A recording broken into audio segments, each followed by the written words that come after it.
The first thing you do after transmigrating to Douluo is to sacrifice yourself to Bibi Dong, because the moment you opened your eyes, you faced a hellish start. You had actually become that heavily wounded, low health, 100,000-year-old soul beast, the Death Spider Emperor. And at this moment, Bibi Dong was standing not far away. According to the residual memories of this body, between soul beasts and the same type of martial soul, there exists an extremely special bloodline resonance. This is not just a relationship of predator and prey, but a perfect fit, since the Sky Dream Ice Worm could use the method of sacrifice to retain its consciousness and dwell within a human body. Then with the same top-tier mental strength and vitality, why couldn't you? At this time, Bibi Dong crossed the Death Valley filled with toxic barriers, and silently infiltrated the Death Spider Emperor's massive underground lair. She knew well that a trapped beast fighting for its life is most dangerous, especially this kind of soul beast that possesses the innate skill of an undying body, a 100,000-year-old soul beast. A final desperate attack could take a titled Douluo down with it, so she had to wait until the Death Spider Emperor became so weak that it couldn't even self-destruct. However, when she stepped into the core area of the lair, her pupils suddenly contracted. That spider body, as massive as a small mountain,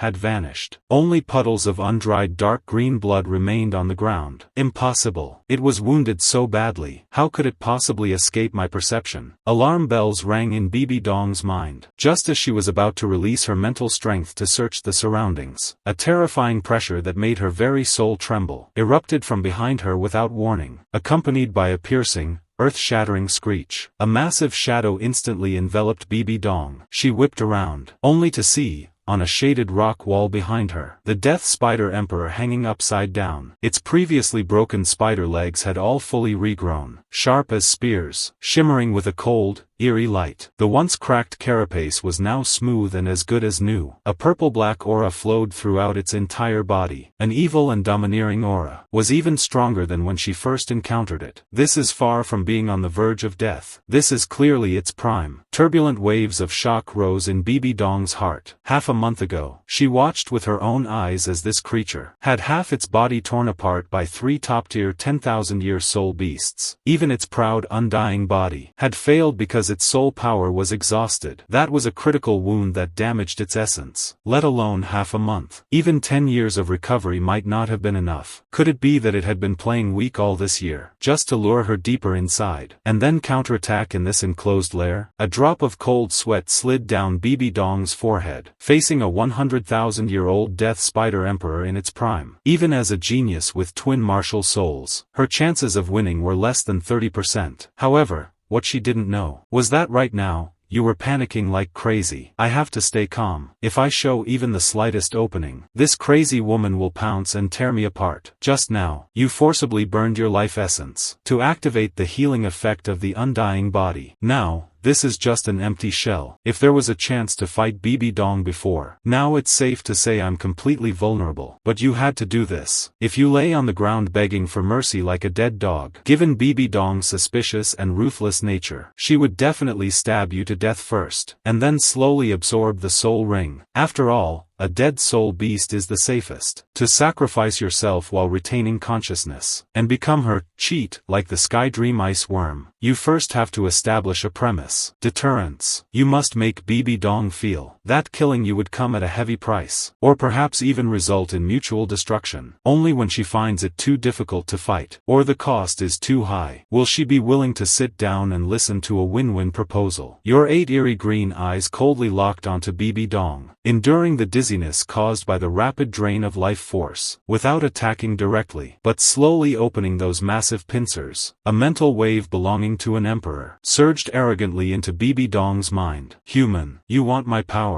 Bibi Dong was deeply shaken, although she knew long ago that the intelligence of 100,000-year-old soul beasts is no less than humans, and in some ways, they are even more cunning. But this was the first time in over a year that the Death Spider Emperor she had been hunting had taken the initiative to communicate with her. Bibi Dong did not respond. Her body tensed, soul power circulating secretly, ready to flee at any moment. For the sake of revenge, she must endure. She absolutely cannot die here. Since the hunt failed, she would have to rethink her plan, even if she had to wait a few more years, seeming to see through Bibi Dong's intention to retreat. Your massive compound eyes shimmered with an eerie light. You don't need to rush off, nor do you need to be nervous. In fact, 10 years ago, when you first entered the outskirts of Death Valley for training, I have already noticed you. Bibi Dong's pupils contracted slightly. That was back when she was still the saintess. To break through the soul saint bottleneck, she came to the Death Valley alone, to hunt the 7th soul ring of the Death Spider Emperor. Although you were weak back then, but your martial soul piqued my interest. A martial soul like the Death Spider Emperor appearing in a human is truly rare. But ever since you took the 7th soul ring and left, you never appeared again. You vanished for several years. I thought you had already died out there. Bibi Dong's cautious expression instantly turned pale. Then, an uncontrollable, terrifying chill erupted from within her. That wasn't killing intent directed at you, but a bone-deep malice and hatred. Back then, she returned to the spirit hall in high spirits with the 7th soul ring, only to be ruined by that scumbag named Qian Xuanji, imprisoned in a dark secret room, forced to violate the daughter she regarded as her beloved, until she learned to disguise herself, learned to bury her hatred deep in her heart. Only then did that man let down his guard, and lift her house arrest. Then she rushed into the slaughter city like a madwoman, numbing herself in endless slaughter. You look down at Bibi Dong, even from a distance. You can feel the sudden chaos in this woman's aura. It seems, I've touched upon some unpleasant matters, but my interest in you is not just in your martial soul, but also in that nostalgic aura you carry. Your massive head leans forward slightly, staring intently at Bibi Dong. The aura of Rakshasa. Bibi Dong's expression froze. The inheritance of the Rakshasa God is her greatest secret, a chance she gained through near-death experiences in the slaughter city, and her greatest trump card for revenge against the angel clan. Other than herself, absolutely no one in this world knows. How could this soul beast possibly perceive it? You enjoy Bibi Dong's expression at this moment. An eerie light flickers in your giant compound eyes, beginning a seamless performance. Surprised? After all, I am an old relic who has lived on this continent for 100,000 years, a mere remnant of divine power. How could I not recognize it? 30,000 years ago, when the Rakshasa God ascended to the God realm, that evil and grand aura, I remember it vividly to this day. I just didn't expect that the aura of Rakshasa would appear again. It seems, you should have already received the recognition of the Rakshasa God's inheritance. But you haven't officially started the divine trial yet, right? Let me think. Rakshasa and the angel are archenemies. The condition to start the Rakshasa divine trial, or the biggest obstacle, should be related to the angel clan, right? Bibi Dong froze completely. If the Rakshasa aura could be attributed to keen perception, then the connection to the angel clan could absolutely not be a coincidence. The condition to open the Rakshasa secret realm is precisely the need to devour the soul of a 6-winged angel martial soul possessor. What exactly is this soul beast? You look at Bibi Dong's expression,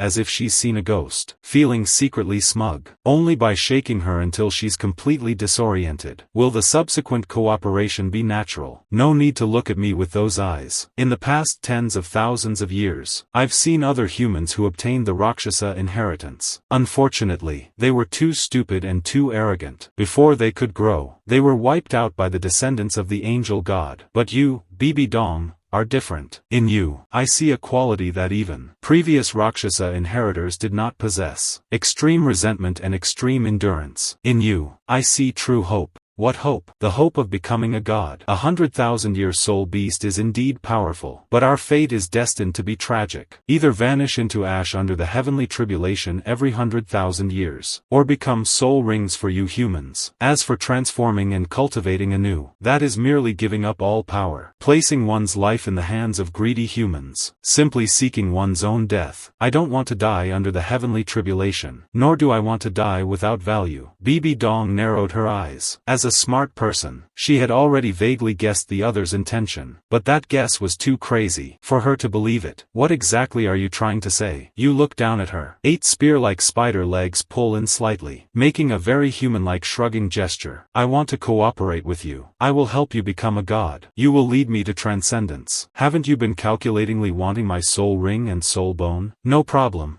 I can give it to you. As long as you agree to my conditions, I can even sacrifice myself for you. What did you say? Sacrifice is the most extreme form of sacrifice for a soul beast. It means voluntarily giving up one's life, giving one's soul and power to a human without reservation. After the initial shock, Bibi Dong did not lose her head. Instead, she stared at you with even more vigilance. Why? There are no gifts in this world without a reason, much less offering up one's life. You are the ruler of this Death Canyon, with a cultivation of 100,000 years. Why would you be willing to sacrifice yourself for a human? Because you're too annoying. Bibi Dong was stunned for a moment, clearly not expecting this answer. For a whole year, 365 days, you've been like a fly that can't be shooed away or swatted dead, coming to harass this emperor every few days, releasing poison today, setting traps tomorrow, and the day after, leading other soul beasts here to party. I have lived for 100,000 years, and I've never seen a human as annoying as you. The corner of Bibi Dong's mouth twitched slightly. It was her first time being rejected by a soul beast for such a reason. Secondly, you've used this past year to prove your persistence. As the saying goes, it's not the theft that's scary, but the obsession of the thief. Being targeted by a thief as talented and ruthless as you, how could I ever have a moment of peace? Moreover, at your rate of growth, I fear it will only take a few years for you to reach level 95 or above. By then, I'm afraid I will truly become your soul ring. Since I'm doomed either way, I might as well be direct. Use my life to gamble for a chance to transcend the God realm. These words sounded reasonable, containing both the pride of the strong and a compromise with reality. But Bibi Dong still didn't fully lower her guard. She is a person with an extremely strong desire for control, and would never allow uncontrollable factors to exist. I don't believe it. You think I'll believe you so easily? Once the sacrifice is complete, you will be left with only a sliver of a remnant soul. If I don't fulfill my promise, then you will be powerless to stop me. You are right. Human oaths. I don't believe a single punctuation mark of them. Therefore, I have a more secure method. At the moment of sacrifice, I will inject my soul's origin into the resulting soul bone. The soul bone is a physical entity, and the dwelling place of my soul. If you intend to discard me once I'm no longer useful, or fail to help me become a god, I can detonate the soul origin within the bone at any time. The power of 100,000-year soul bone exploding inside your body. Bibi Dong, you should be very clear about the consequences. Bibi Dong narrowed her eyes, quickly calculating in her mind. This is indeed the final countermeasure a soul beast can employ. If it were an ordinary title Douluo, they might truly be constrained by this. But once she inherits the position of the Rakshasa God, a mere remnant soul in a soul bone would be as easy to erase as turning over her hand. Thinking of this, a flicker of barely perceptible cunning flashed in Bibi Dong's eyes. On the surface, however, she nodded solemnly. Fine.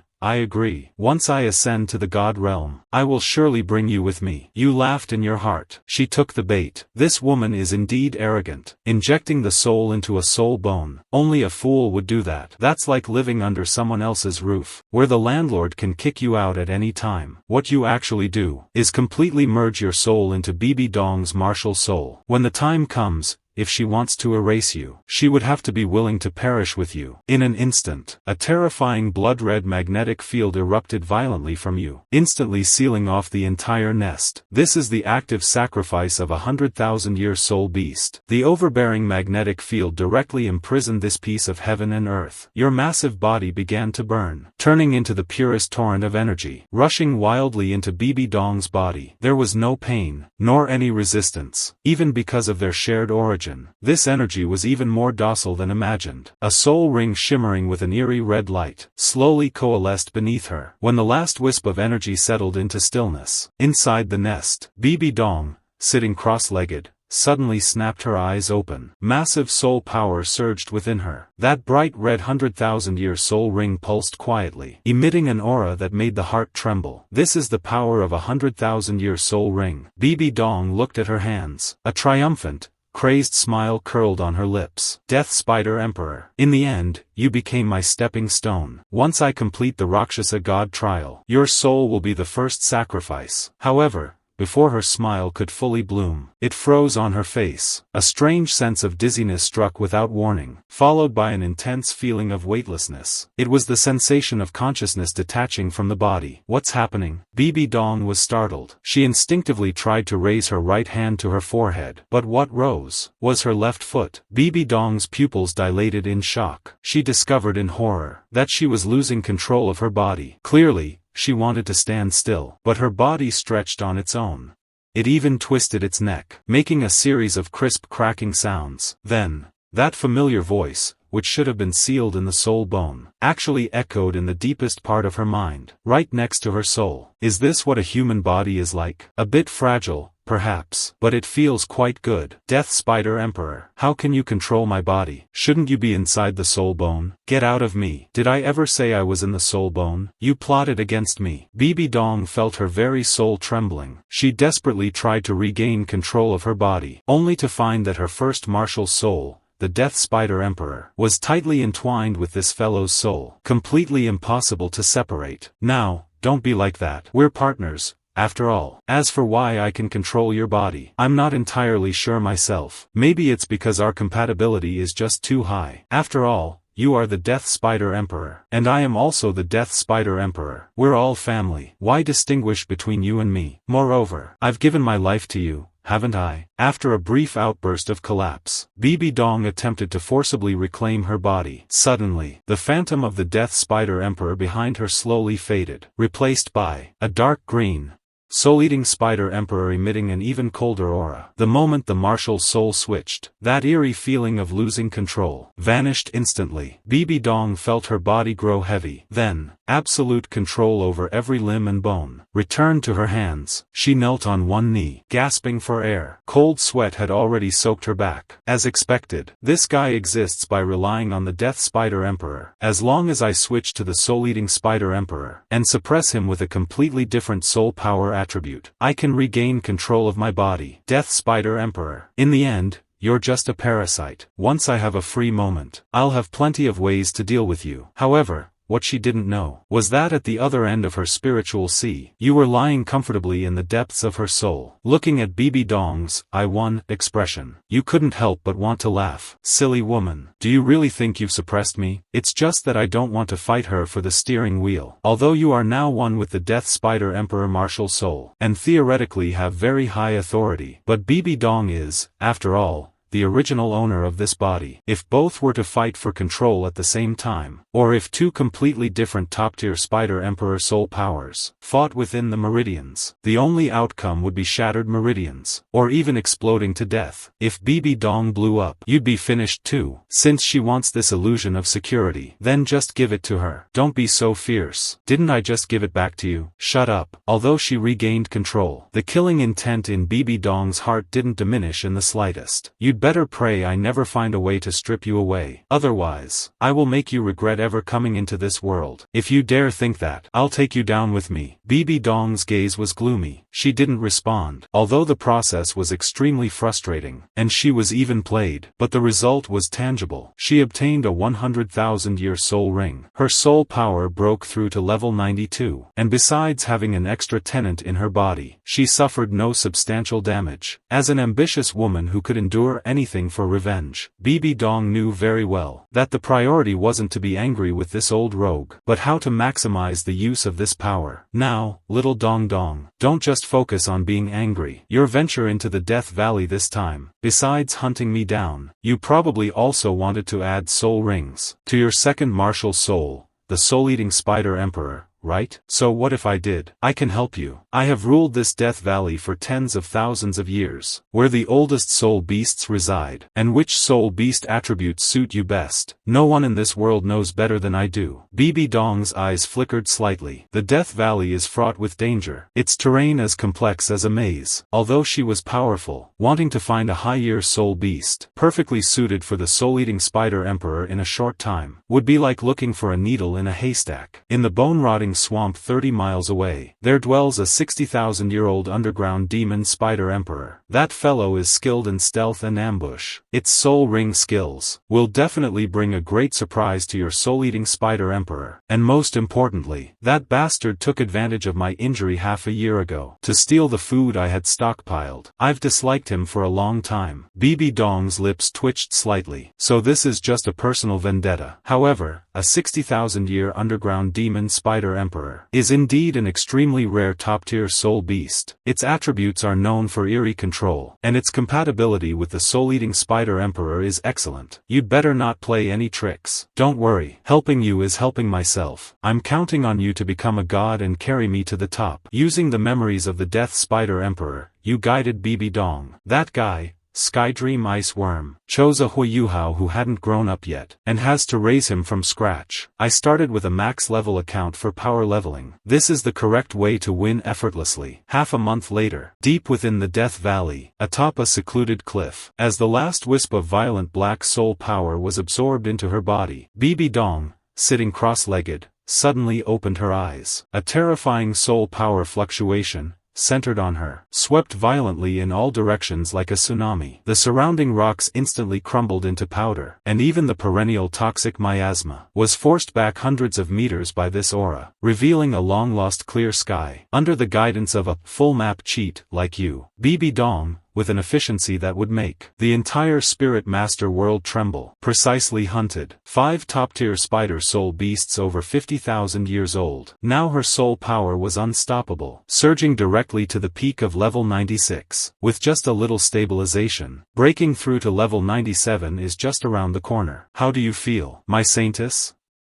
Just then, a purple-black figure slowly walked up beside Bibi Dong, speaking in that signature lazy voice. That figure looked exactly like Bibi Dong, from her appearance and figure, to the terrifying aura she emitted. They were identical. This was exactly Bibi Dong's first martial soul, the Death Spider Emperor's 8th soul skill, Spider Emperor Clone. This was originally a skill that consumed immense mental energy. Although the clone possessed 100% of the original's power, the clone itself had no intelligence, and required the original to split her attention to control it. In intense life and death battles, multitasking is often a fatal mistake. Thus, this god-tier skill was diminished in actual combat. But now, this drawback has been perfectly solved, because the one controlling this clone right now is you. During the hunting process of the past half-month, whenever Bibi Dong absorbed a soul ring, and was in her most vulnerable state, she would release the Spider Emperor clone for you to take over. This was equivalent to Bibi Dong carrying an absolutely secure, super bodyguard with 100% of her combat power. Bibi Dong looked at the one in front of her with her own face, who was even narcissistically tidying her hair. Although her peripheral gaze was still a bit unnatural, the hostility in her heart had largely dissipated. Over the past half-month, your performance has been nothing short of perfect. Precise location reporting, analyzing weaknesses, formulating tactics, and even acting as the perfect guardian while she absorbed soul rings. If she had previously been forced to accept this parasite, then now Bibi Dong had to admit that this guy is an addictive cheat. Not far ahead is the 10,000 Snake Cave. There are 2 70,000-year-old Medusa snake emperors inside. If you slay them too, the soul ring configuration of your soul-eating spider emperor can reach another level. It might even push you directly to level 98. Don't be greedy.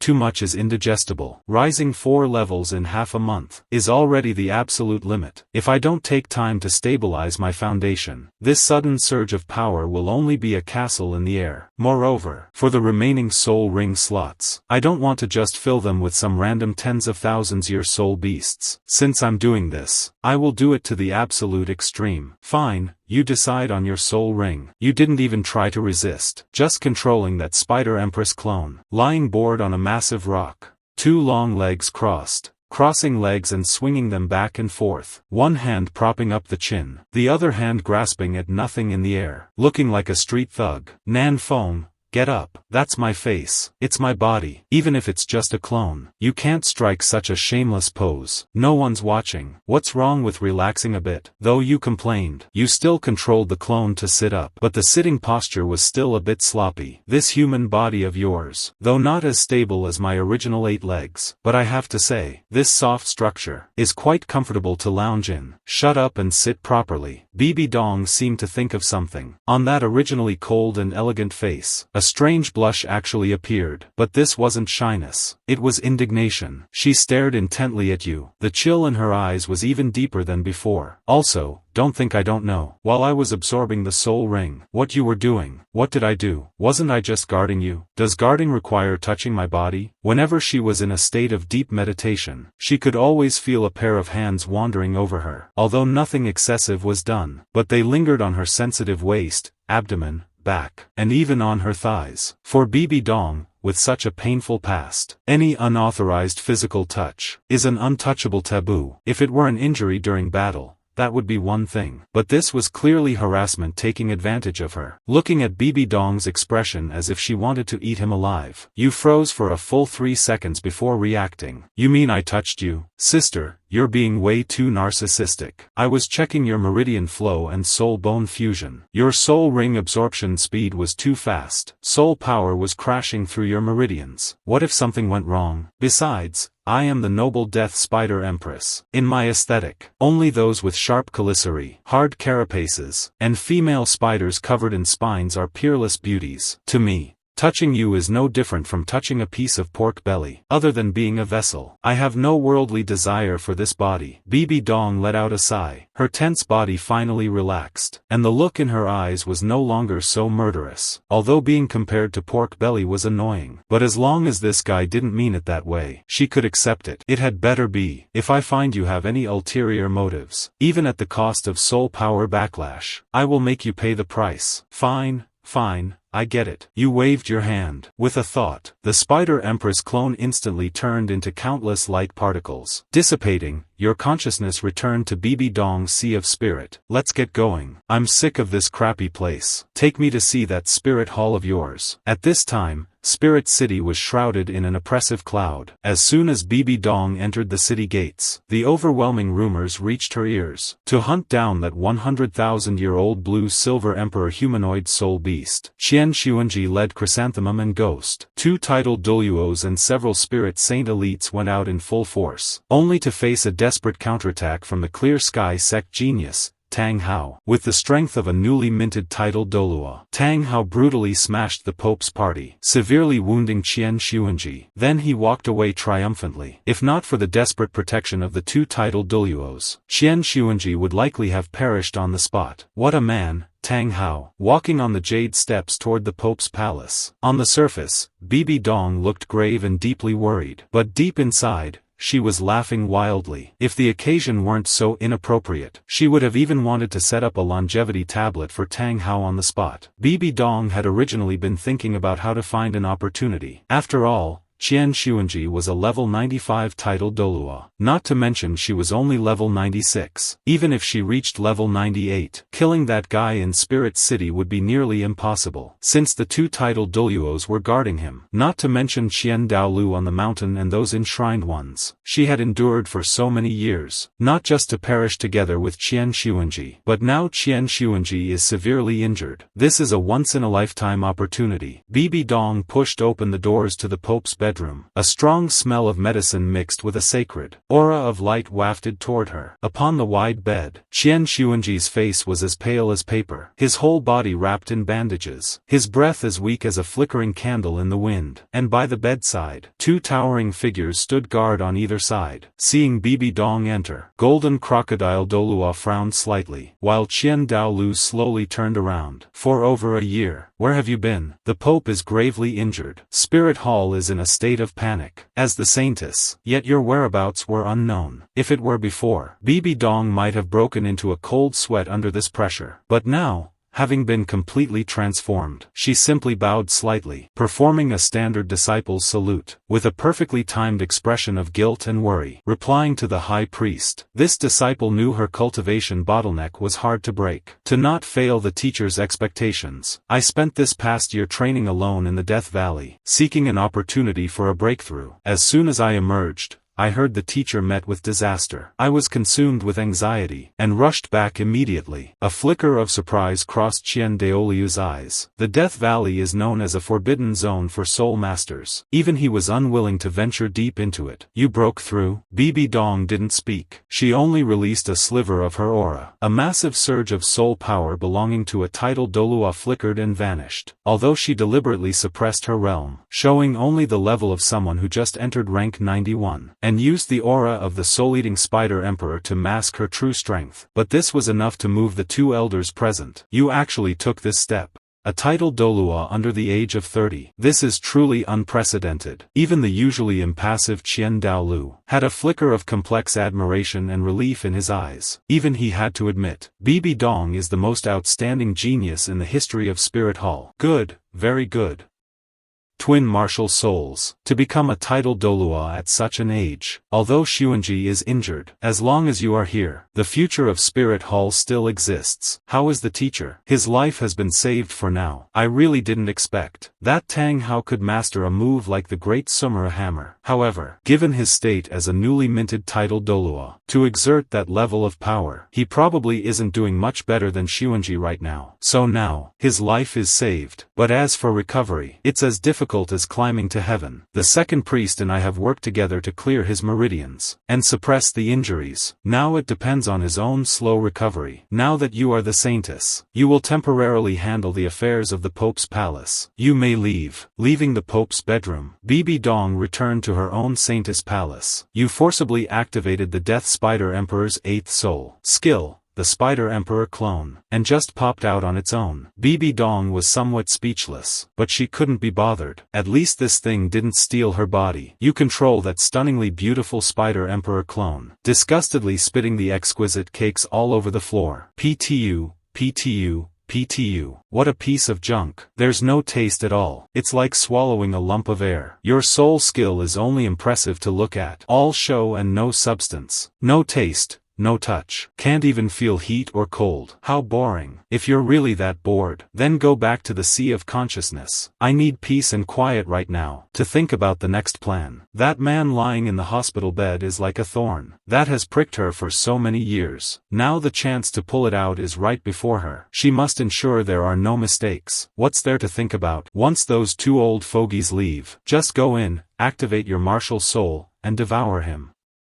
Done. Easier said than done. This is the Pope's palace, right under Qian Daoliu's nose. Killing Qian Xuanji is easy, but what happens after? That old thing Qian Daolu may not care for worldly affairs, but he's extremely protective. If he finds out I killed his son, what are the odds you think I'll walk out of Spirit City alive? That's why I revealed my strength just now, to prove to him that I am more valuable than Qian Xuanji. As long as the value is high enough, perhaps I can gamble for a sliver of survival. If the gamble fails, at worst, we both perish. As long as I can kill that scumbag, even if I have to hide in the Rakshasa realm and never return to the world, I'll accept it. Such deep hatred. Bibi Dong thought you had finally quieted down, and was preparing to refine the details of the assassination. However, in the next second, a familiar and maddening dizziness suddenly struck. Bibi Dong felt her vision go dark. Control of her body shifted in an instant. Nan Feng, are you crazy? I already gave you the clone. Why steal my body too? I told you that clone is a piece of junk. Food has no taste in it. In reality, Bibi Dong naturally extended her slender hand, picked up a piece of osmanthus cake, elegantly placing it into her red lips, chewing slowly. As the sweet,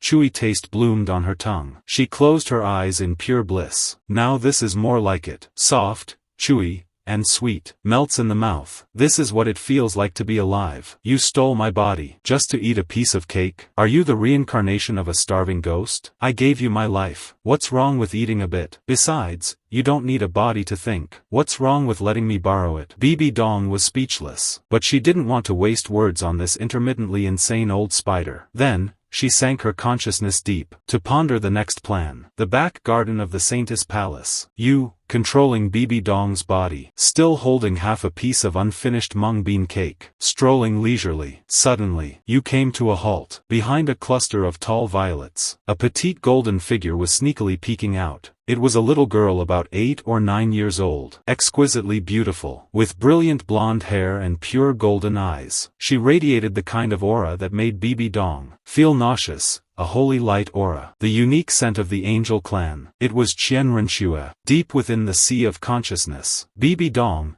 who had been meditating with closed eyes, snapped them open. It was as if she had seen something filthy, extreme disgust and a hint of imperceptible panic. Tell her to get lost. But you turned a deaf ear. A playful smile curled on your lips. With a flicker, you vanished from the spot. Qian Renxue, about to sneak away, felt a blur before her eyes, and a tall figure blocked her path. Qian Renxue let out a startled cry, stumbling and nearly falling. When she saw clearly who was before her, her delicate little face instantly turned pale. Her body began to tremble uncontrollably. Mother, I didn't mean to. However, the expected reprimand never came. Controlling Bibi Dong's body, you slowly squatted down, bringing your gaze level with Qian Renxue's. There was no trace of disgust on that stunning face. Instead, it held a touch of curiosity and a gentle smile. Little sister, who are you? Why are you hiding here alone? Are you lost? Then, you reached out, wanting to pinch Qian Renxue's chubby cheeks. Qian Renxue was completely stunned. Her golden pupils trembled violently. This gentle tone she had never experienced, left the love-starved Qian Renxue's mind blank. But her heart began to race uncontrollably. Nan Feng, shut up. Who told you to touch her? Get away from her. Give me back my body. Bibi Dong roared frantically, trying to forcibly reclaim control of her body. She could not bear this scene, even if someone else was controlling her body. Showing even a shred of tenderness to that child made her feel disgusted, feeling it as a betrayal of her past hatred. But this time, you didn't just go along with it as usual. Instead, you firmly maintained dominance. Stop it.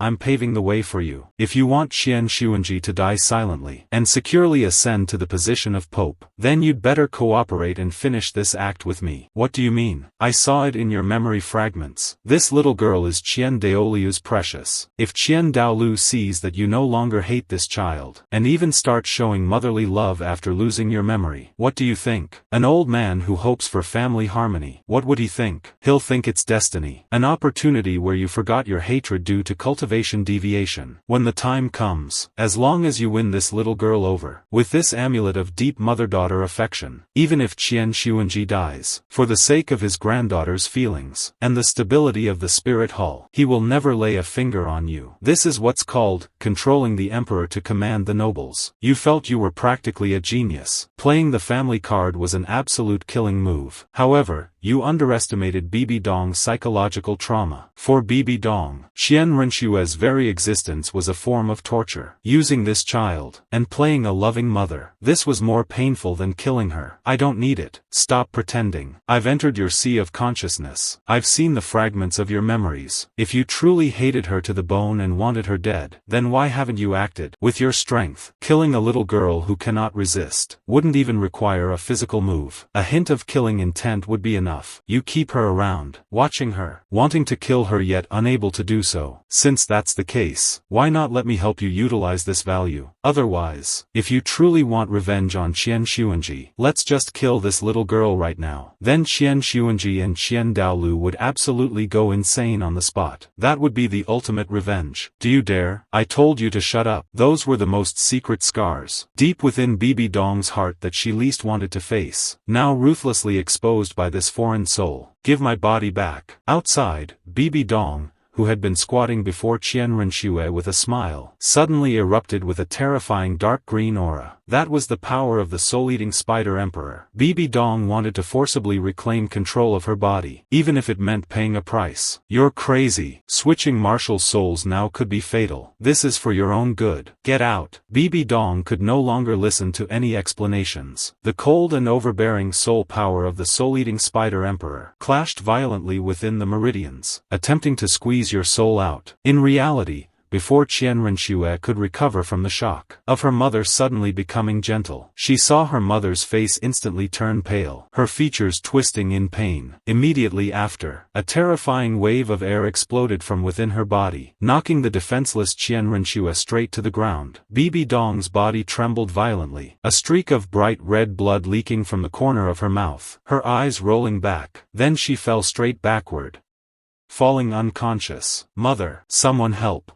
Mother has fainted." The shrill voice of a child instantly pierced the silence of the Saintess Hall. Qian Renxue scrambled over, throwing herself onto Bibi Dong, looking at that face as pale as paper, tears streaming down her face. Deep within the sea of consciousness, it was complete chaos. You rubbed your consciousness, which was nearly shaken apart, looking at the equally wretched and unconscious Bibi Dong nearby, and couldn't help but curse. This woman is truly a lunatic. Great. She's completely crashed herself. Although the process was a bit brutal, the effect seemed even better than expected. To save her suddenly ill mother, little Qian Renxue cried so heartbreakingly. If this scene reached Qian Daoliu's ears, this ruse would be a perfect score. At the same time, a streak of ice-blue light swept out from the shadows like a startled swan, instantly landing beside Qian Renxue. The newcomer looked like a youth, but had long, snow-white hair, with his left eye covered by an eye patch. He was the 5th enshrined priest of the Spirit Hall, a peak level 96 title Douluo, Guangling Douluo. He had been ordered to protect Qian Renxue in secret. The incident had happened so suddenly, and the aura on Bibi Dong was far too eerie that he didn't dare to appear immediately. "Little Shuer, are you alright?" Guangling first nervously checked her from head to toe, confirming that this little ancestor was only knocked over by the air wave and had a few scratches, and had suffered no internal injuries. Only then did he breathe a sigh of relief. "Fifth Grandpa,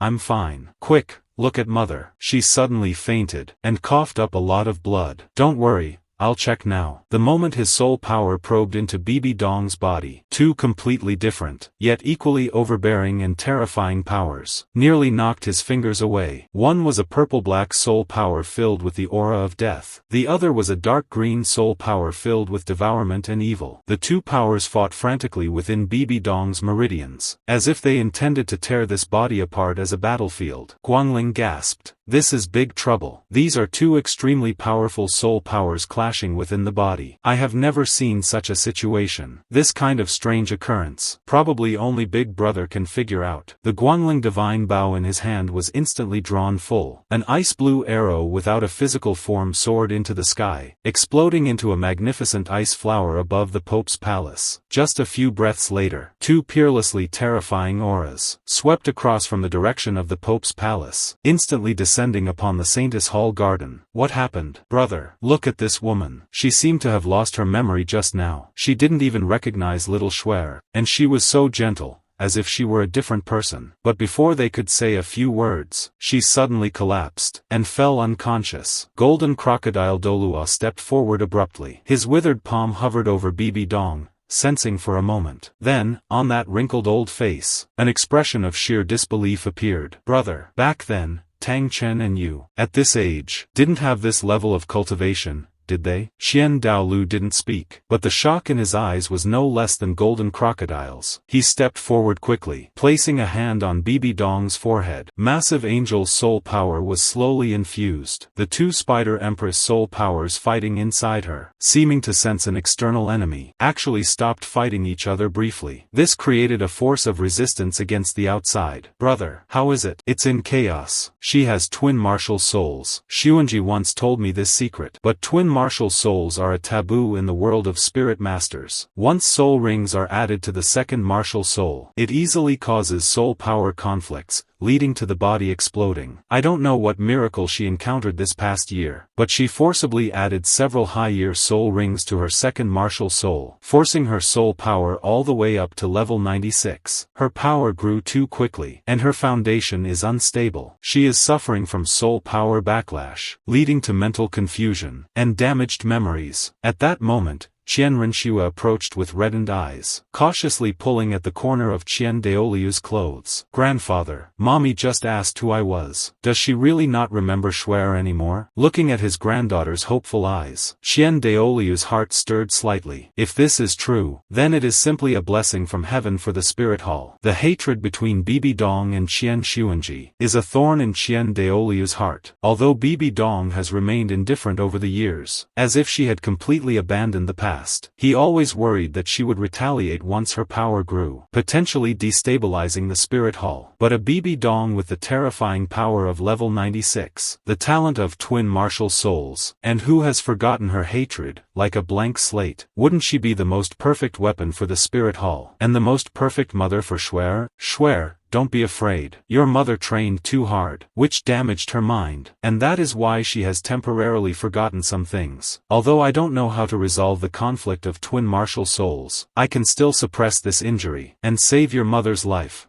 3 days later, the Saintess Hall's bedchamber. Morning light streamed through the window lattices onto the bed, illuminating Bibi Dong's face, which remained pale but was now conscious. You woman, do you realize we almost perished together? Is that trivial matter really worth risking our lives for? You brought that on yourself. Who gave you the right to steal my body? Also, before, I could regain control just by switching to the soul-eating spider empress. Why didn't it work this time? You lied to me. Obviously, those few times before, it was simply because I didn't want to fight you. Did you really think your meager mental strength could suppress the soul of a 100,000-year soul beast like me? We are now tied together by the same rope. One of us has to make a concession, but you cannot take my concessions as a license to do whatever you please. As I thought, you were plotting against me from the very beginning. Had I known this, I should never have accepted your sacrifice. Even if it took another 10 years, I could have slaughtered you beast with my own hands. She truly regrets it now. She thought it was a win-win deal, but she ended up letting a wolf into the house. This creature not only stole her body, but also tried to interfere with her will, and even used those reasons to disgust her. This feeling of being coerced and powerless is worse than death for someone with her need for control. Regret? Too late. We are tied together now. You might not care if you live, but I certainly don't want to die. I sacrificed 100,000 years of cultivation, and my very life to you, in order to become a god, in order to transcend, not to play some kind of loving mother and child suicide game with you. I care more about your survival than you do. You want to kill Qian Xuanji, you want to hunt soul beasts, and you even want to destroy the world. I have no objection. I could even hand you the knife. But when it comes to the bottom line of safety, I won't budge an inch. Only by making good use of that little girl, and letting her become your talisman, will your upcoming revenge plan have a margin for error. Otherwise, if you fail, that crazy old man Qian Daoluo will definitely tear you apart. I said it. I don't need it. Bibi Dong, it's fine to deceive others, but don't deceive yourself. Do you really just not want to use her? You're simply afraid to face her. You know she is innocent. You know half the blood flowing in her veins is yours, but you can't accept the other half, the filthy bloodline of Qian Xuanji. You can't accept her nauseating angelic aura, so you reject her, neglect her, and keep your distance from her, because you're afraid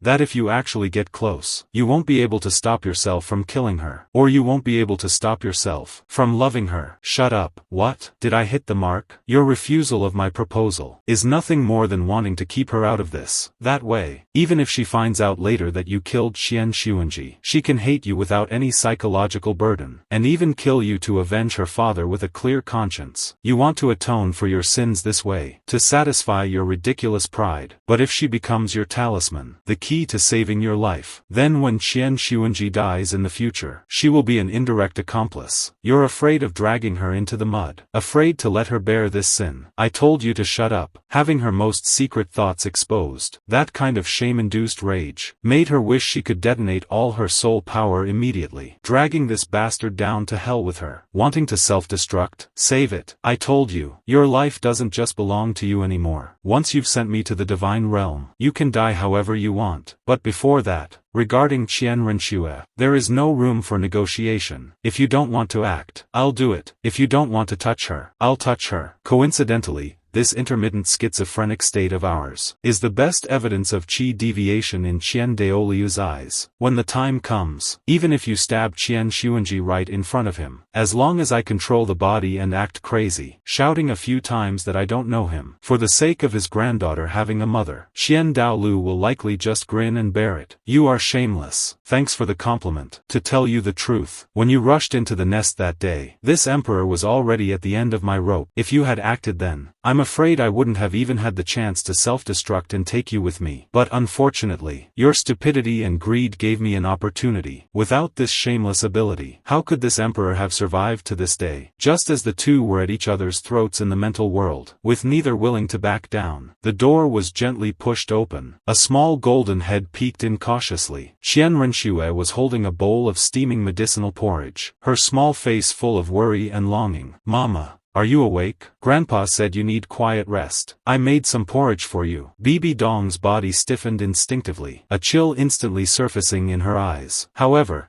before she could speak to scold or drive her away, a familiar and maddening sense of dizziness struck again. You took control of Bibi Dong's body, a touch of perfectly timed confusion and innocence in your eyes. Little sister, who are you? Mama, I'm Shuer. I am your daughter. Qian Renshue's hand holding the bowl trembled slightly, her heart filled with both bitterness and wild joy. Bitter that Mama had truly forgotten her, but joyful that if she didn't remember the past, would it mean Mama would also forget her hatred for her? I don't remember. Do I have a daughter? Yes. You do. You were too rushed in your cultivation, and accidentally suffered a qi deviation that damaged your mind. Qian Renxue desperately wanted to prove her existence. She reached out her small hand, wanting to touch her, yet fearing she would be heartlessly pushed away as before. But this time, she wasn't. You just looked at her, somewhat weakly. Come, Mom, have some porridge. Qian Renxue carefully helped you up to lean against the headboard. Then she picked up the medicine bowl beside you, scooped up a spoonful of porridge, gently blew on it and brought it to your lips. Naturally, you went along with it. You opened your mouth and not only drank the porridge, but even showed a warm smile. Thank you, Shuer. This scene instantly broke down all of Qian Renshue's defenses. Tears welled up in her eyes, yet she stubbornly refused to let them fall, fearing she would ruin this hard-won warmth. At the same time, outside the room, Qian Daolu stood silently in the shadows. His vast yet precise spiritual sense covered the entire room, capturing every slight emotional fluctuation inside. If Bibi Dong were faking it, with her bone-deep hatred for Shuer, she could never tolerate Shuer being this close, and even less likely to show such pure confusion. It seems the backlash of the twin martial souls has truly damaged her original memories. Inside the room, the bowl of porridge was soon empty. You licked your lips, feeling unsatisfied. Then you looked up and asked the most fatal question. Shuer, since I am your mother, then who is your father? Where did he go? Why don't I have any memory of him? Qian Renshue's hand, reaching for a handkerchief,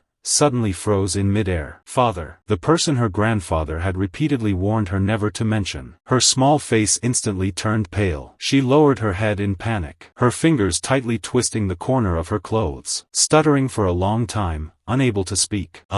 Dad, Shuer, don't be afraid. Just act a little sad. Tell her your father is dead. Just as Qian Renxue was at a loss, Qian Daoliu's voice echoed directly in her mind. Although Qian Renxue was a bit dazed, not understanding why she had to wish her father dead, but out of absolute trust in her grandfather, she sniffled, looked up, with an expression as if she were about to burst into tears. Mom, Dad, he has already passed away. Hearing this, you almost couldn't stop yourself from laughing out loud. Good grief, what a display of filial piety. Little girl, this is your own doing.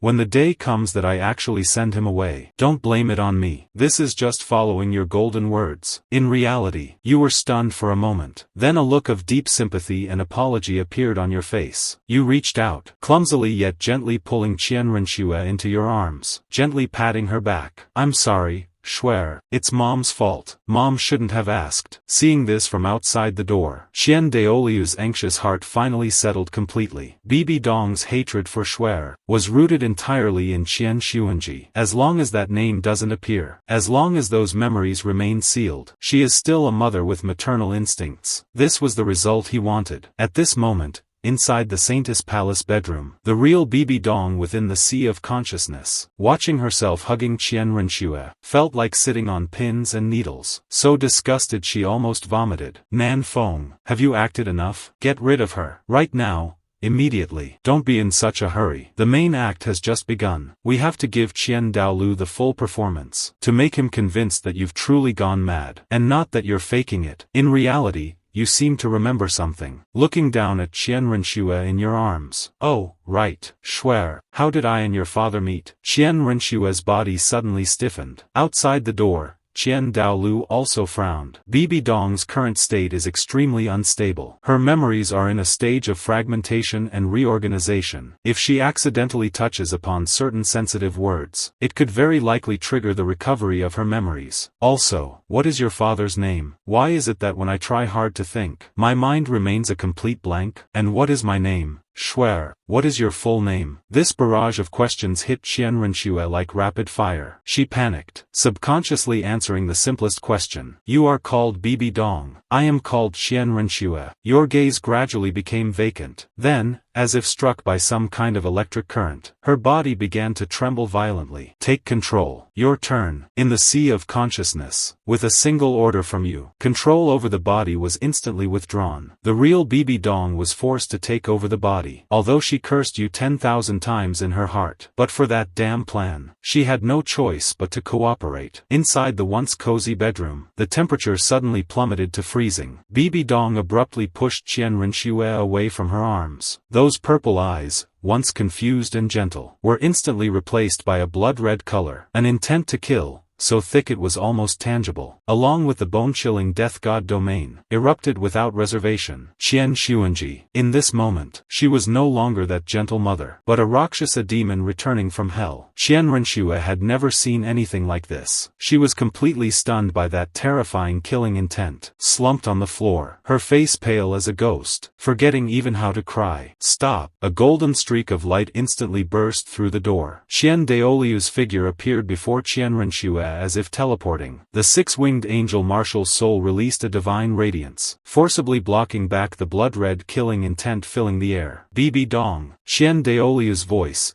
carrying a mental shockwave, pierced straight into Bibi Dong's mind. Under this impact, the red light in Bibi Dong's eyes slowly faded. Her body swayed slightly, leaning weakly against the headboard. Her gaze remained cold, but with a hint more apprehension and respect for the strong. Greetings, High Priest. Qian Douluo looked at her deeply. The suspicion in his heart was finally confirmed. Whether it was the gentleness just now, or the memory loss, it was all just a brief confusion after a cultivation deviation. As long as that name was mentioned, and she was triggered, that hate-filled Bibi Dong would return. What did you just do? I don't remember. I only remember a severe headache. And then I saw her. Bibi Dong pointed to Qian Renxue hiding behind Qian Douluo, a flash of instinctive disgust crossing her eyes. High Priest, I am very tired. I need to rest. Please take her away. I don't want to see her. Far from being angry, Qian Douluo secretly breathed a sigh of relief. This is right. This is the normal. Bibi Dong twisted by hatred. If she had maintained that loving mother-daughter state, Qian Douluo would have suspected she was acting. But this intermittent schizophrenia, one moment gentle and amnesiac, the next moment furious and hateful, was most consistent with cultivation deviation, and the characteristics of a damaged soul. Shuer, let's go. Qian Douluo turned around, picking up the terrified Qian Renxue. Your mother just woke up. Her condition is still unstable. She needs quiet rest. Come see her again once she's better. Qian Renxue leaned on Qian Douluo's shoulder, looking back with tearful eyes. At that cold back turned away from her, her small hand tightly gripping her grandfather's collar. That gentle mother from just now. Was it really just an illusion? Dead silence returned to the room. Bibi Dong remained in that side-lying position, until she was sure that divine angel aura had completely vanished. Only then did she breathe a long sigh of relief in her heart. Not a bad performance, especially that little look of disgust. Simply brilliant. Now Qian Douluo probably completely believes you're mentally ill. This is what you wanted. Let him think I'm a lunatic who could explode at any moment. Of course, only lunatics don't need a reason, nor do they need to bear the consequences, because lunatics are uncontrollable. And you also saw Qian Daoliu's reaction just now. He didn't blame you. He didn't even suspect you. Because in his subconscious, as long as you are truly ill, then the occasional glimpse of that maternal love is a hope he can exploit in his eyes. He will think, as long as your illness is cured, or as long as you aren't triggered, you can become a good mother to Schwer. So as long as you maintain this Schrödinger state, sometimes lucid and hating his whole family, sometimes confused and overflowing with maternal love, then you are absolutely safe in Spirit Hall. Bibi Dong remained silent for a moment, had to admit, although this old spider's methods are despicable, and he always likes to drag that brat Qian Renxue into this, but his grasp of human nature is indeed terrifyingly precise. So, what's next? Next, of course, is to eat and drink as usual, recover well, and wait for a good opportunity when Qian Daoluo is away. That half-dead man lying on the bed should be sent on his way. Over the next few days, Qian Renxue would sneak into the Saintess Palace from time to time, watching from a distance, even making noise on purpose to pretend she was accidentally discovered. But in reality, she was testing Bibi Dong's reaction. If it was still that cold gaze, she would run away immediately. If a confused look appeared, she would approach. And Bibi Dong played along, alternating her personas. After half a month of this, even Qian Daoluo and Golden Crocodile were completely convinced that Bibi Dong had suffered a cultivation deviation, and during this time, Qian Xuanji's injuries had stabilized. Qian Daoluo and Golden Crocodile Douluo no longer guarded him every day. Nan Feng, prepare for action. However, the expected response did not come. The sea of consciousness was dead silent. Nan Feng, are you playing dead? I'm thinking about a very serious question. When the cunning rabbit is dead, the hunting dog is cooked. When the birds are gone, the good bough is stored away. The reason we can get along so harmoniously right now is because you want to kill Qian Xuanji, and I can stop you from killing him. So you have no choice but to cooperate with me. But once Qian Xuanji actually kicks the bucket, and your great revenge is avenged, what about me? What do you mean? I mean, you are a woman with a heart too cruel, and no bottom line. Once you lose the target that is Qian Xuanji, will you turn around, and find a way to clear out a parasite like me? After all, I am an uncontrollable factor, right? Bibi Dong remained silent for a moment, then let out a cold laugh. You're overthinking it, I said. As long as you help me become a god, I will lead you to transcendence. This is a deal that is based on the premise of equal strength between both parties. Breaking one's word, killing the donkey once the grain is ground, are the greatest traits of humans. As for human promises, this emperor has never believed a single word. Moreover, after killing Qian Xuanji, your next step will be to open the Rakshasa secret realm, to receive the inheritance of the Rakshasa God. Who knows if Rakshasa has some means to strip me away from your martial soul, or even erase me directly. Bibi Dong's heart sank. This guy is actually this perceptive. She indeed had this intention. No powerful being is willing to let another uncontrollable soul live inside their body. Once Qian Xuanji is killed, and that guy's soul is devoured, and the Rakshasa secret realm is opened, her next target would be this death spider emperor. Since her thoughts were read, Bibi Dong stopped pretending. So, do you plan to keep that beast alive, just to blackmail me? I do have that idea. After all, you can't do anything to me right now. And as long as Qian Xuanji is alive, you won't want to die. Even if you can't become a god, at least you can live another century or so. This emperor will just treat it as a failed investment. You can forget about the Rakshasa secret realm. We'll just spend our lives in this love-hate struggle. Wouldn't that be quite interesting? Bibi Dong's chest heaved with rage, her eyes turning red, every single minute and second, just thinking that Qian Xuanji is still alive, still clinging to life in the Pope's palace. She felt as if her whole body was being gnawed by ants. She couldn't wait even one more day. After a long while, Bibi Dong seemed to have been drained of all her strength, leaning despondently against the headboard, the fire in her eyes turning into deep helplessness. Nan Feng, you win. As long as you let me kill Qian Xuanji for revenge, no matter the conditions. I agree. Bibi Dong, you are a smart person. You should understand that the biggest problem between us is a crisis of trust. I don't believe you'll let me go after you become a god, and you don't believe I'll help you wholeheartedly. This kind of suspicion is unsolvable, unless we can solve the possibility of betrayal at its root. What do you mean? A soul-blood covenant. Not a simple parasitism like now, but binding the soul origins of both our sides, truly merging together. This is a forbidden contract originating from ancient soul beasts. Once formed, it will truly be one body,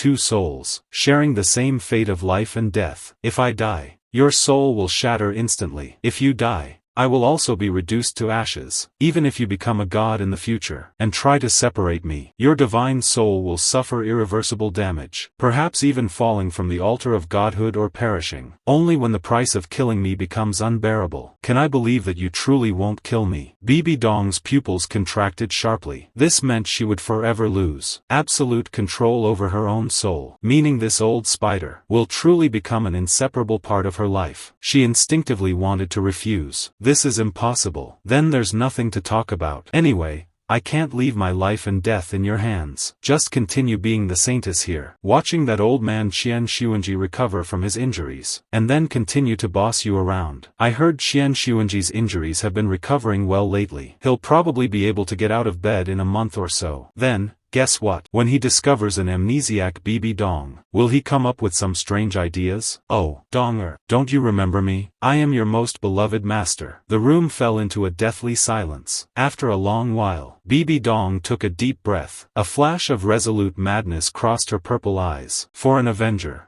as long as she can drag that man into hell, any price is worth paying, even if it's her soul. Nan Feng, remember your words. If we sign the contract, and you dare hinder my revenge, rest assured, as long as I want to live, I want you to become stronger more than anyone else. After all, you are my host, and my future pillar of support. Come on, open your mind. Don't resist. Deep within the sea of consciousness, the purple-black soul of the Death Spider Emperor slowly approached Bibi Dong's human soul. This time, it was no longer a standoff of mutual suspicion, but a fusion without reservation. In reality, Bibi Dong's body began to tremble violently. Two massive soul forces collided violently within her body together. Then they began to intertwine frantically. Entwine, merge. That feeling was extremely eerie. Not pain, but a feeling of the soul being invaded, and filled with satisfaction. Even someone with a mind as resilient as Bibi Dong's could not help but let out a low moan. Her face flushed.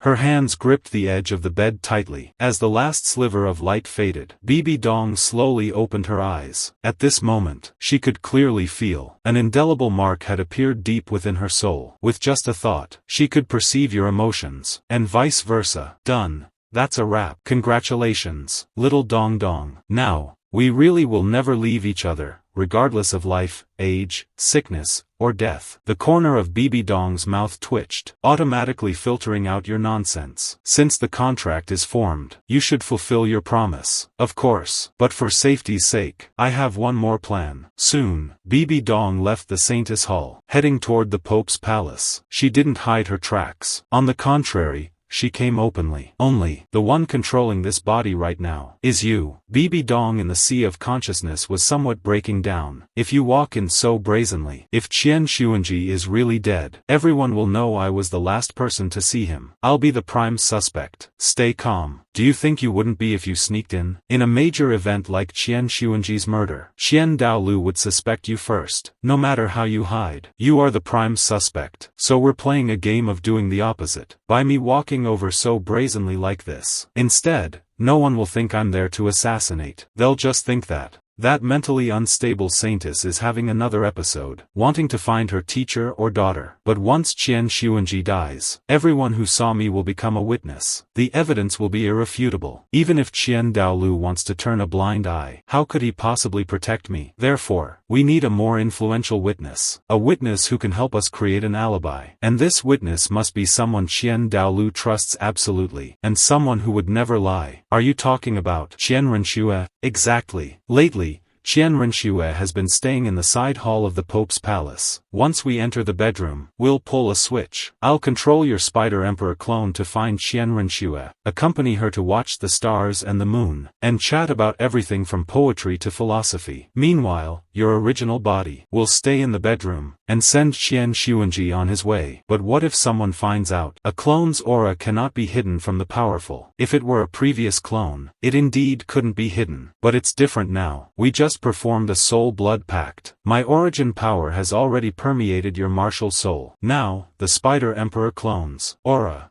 expression, and soul fluctuations are exactly the same as the original. As long as I don't expose it on purpose, even that old fogey Qian Daolu, unless he inspects it closely face to face, won't be able to see any flaws. Moreover, that old man Qian Daolu, would he dare to expose it? Once Qian Xuanji is dead, you will be the sole hope of the Spirit Hall's younger generation, and Qian Renshua's only relative. Plus, you're about to open the Rakshasa secret realm. Would he dare touch someone suspected of being chosen by the evil god? If he fails, he'll not only lose the future of Spirit Hall, but also implicate his precious granddaughter. Therefore, as long as we give him a way out, even if it's a flimsy one, he'll have to bite the bullet and take it. Bibi Dong was silent for a moment. What on earth are you? What do you mean? What on earth? Everything you've shown far exceeds my understanding of soul beasts. If all 100,000-year soul beasts were as shameless, unscrupulous, cunning, insidious, despicable, and wily as you, humans would almost never be able to hunt such beings. Keep insulting me and, soon, you arrived outside the Pope's bedroom. Seeing it was the Saintess, the guards outside didn't dare stop her. You didn't say a word, and walked quickly inside. Then, the 8th soul ring suddenly lit up. A purple-black light separated from your body, quickly condensing into another Bibi Dong. You immediately injected a part of your soul origin into this clone. Instantly, the previously dull eyes of the clone became lively. You stretched your limbs, a hint of surprise flashing in your eyes. You reached out, gently pinched your own arm, and touched your cheek. That realistic touch, that warm body temperature, and even the faint scent of incense in the air, could be clearly smelled. As expected, after the soul blood pact, this clone had undergone a qualitative change. A strange feeling welled up within her. Alright, stop playing around. Don't delay the main task.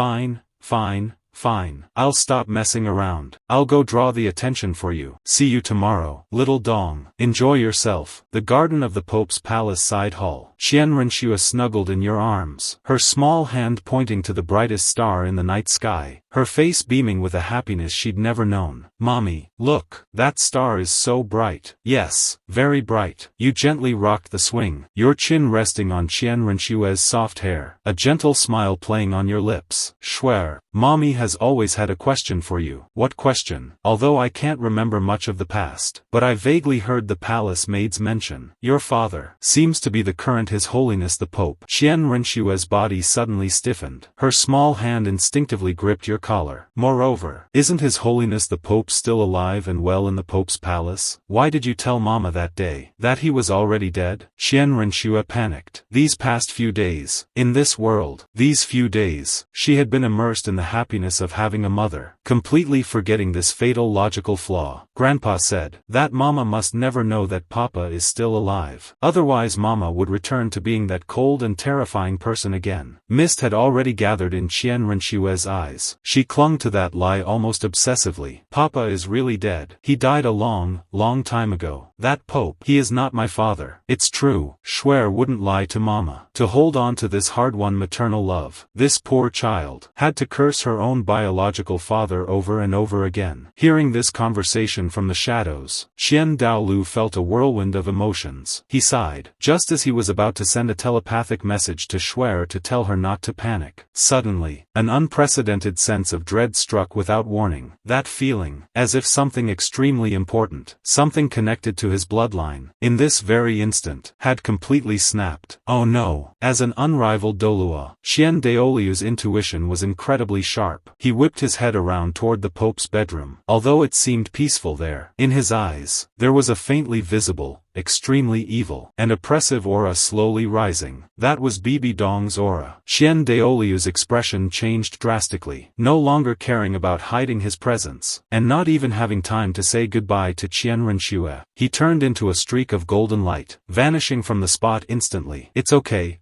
it's okay. Don't cry. Don't cry. Mama will listen to Schwer. If he's dead, then he's dead. Someone as insignificant as him. It's fine if he's dead. As long as Mama is here, no one can bully Schwer ever again. Sobbing, Qian Renshua buried her small face in your arms. However, at this very moment, she didn't know that the phrase, "It's fine if he's dead," in the Pope's bedroom a few hundred meters away, was becoming a reality in the most brutal way possible. Through the connection of the soul contract, you clearly felt Bibi Dong's emotional fluctuations coming from the other side. It was extreme madness, euphoria, and the relief of a successful revenge. The first ray of morning sunlight pierced through the clouds, falling upon the swing in the side hall garden. Qian Renshue rubbed her sleepy eyes, nuzzling against you in your arms. "Mama, good morning." "Morning." Your voice was incredibly hoarse. Those purple eyes were utterly hollow, and your whole being radiated a hollowed-out exhaustion. Only heaven knows what you went through this night. As a soul entity, you indeed didn't need to sleep, but last night, through the connection of the soul contract, the mental fluctuations coming from Bibi Dong were like an endless mental tsunami.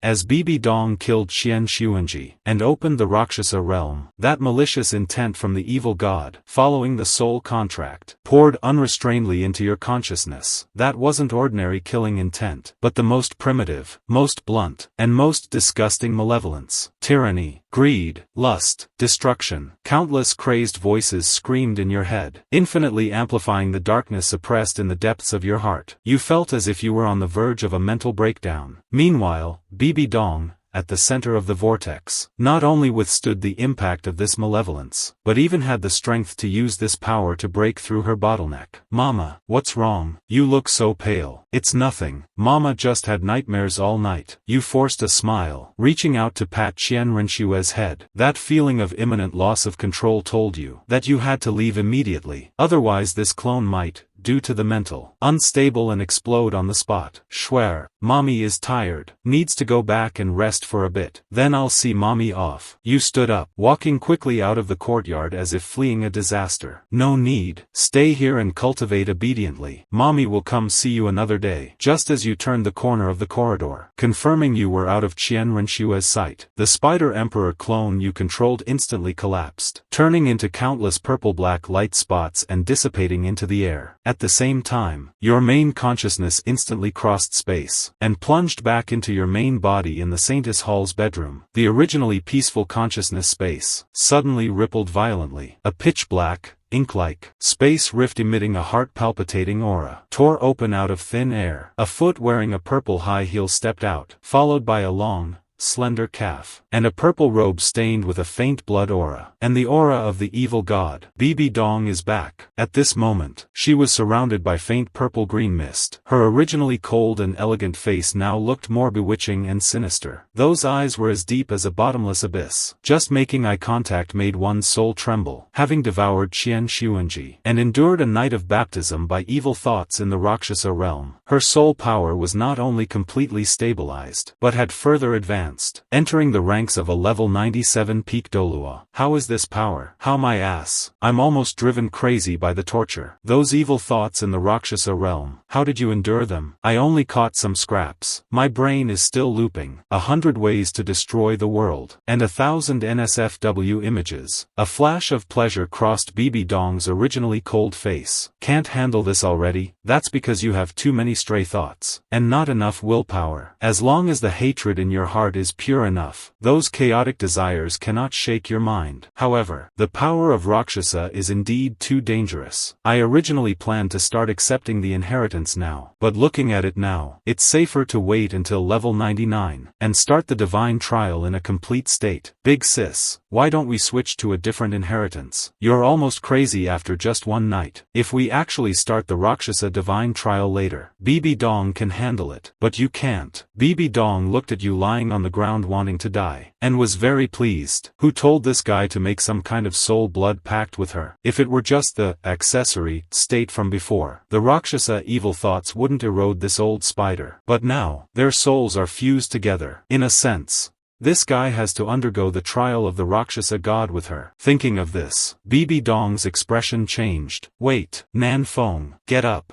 If we are one entity during the divine trial, and you collapse, what will happen to me? What do you mean, what will happen? At worst, I'll just go crazy. Become an idiot who can only babble. Anyway, the body is yours. You can deal with it yourself. It's fine if you're crazy. But what about me? The core of the Rakshasa divine trial is a test of mind and will. Once the inheritor is lost in evil thoughts, they are judged as a failure. Their soul will be devoured by the Rakshasa divine power, and become nourishment for the realm. Our souls are connected now. We are truly one body, two souls. In the rules of the Rakshasa God, we are also considered a single entity. If you go crazy, it means half of our soul has lost control. Doesn't that mean I'm doomed too? In that instant, your originally chaotic mind suddenly cleared up significantly. You mean, if I fail the test, I'll drag you down to fail, and then we'll both be eaten by that crazy woman Rakshasa? What do you think? What kind of hell mode co-op dungeon is this? I'm just an accessory wanting to cling to someone powerful. Why do I have to be responsible for this kind of mental exam that drives people insane? Big sis, can we change to a different godhood? Even if I have to climb stairs on the sea god island next door, I'll take it. This Rakshasa God stuff is really not meant for humans. How to change? I have already devoured Qian Xuanji, and am stained with the ultimate evil and resentment. Which other god would even open an inheritance for me? Moreover, that old fellow, Qian Douluo, if he finds out I've abandoned the Rakshasa inheritance, and lost my status as the successor to the godhood, how long do you think he'll let me survive? Then what should we do? Just from that wave last night, I feel my mental resistance has reached its limit. If it happens a few more times, I can't guarantee I won't go crazy. If I drag you down with me then, don't blame me. Bibi Dong took a deep breath, forcing down the anxiety in her heart. Things have already come to this. Complaining is useless now. Listen,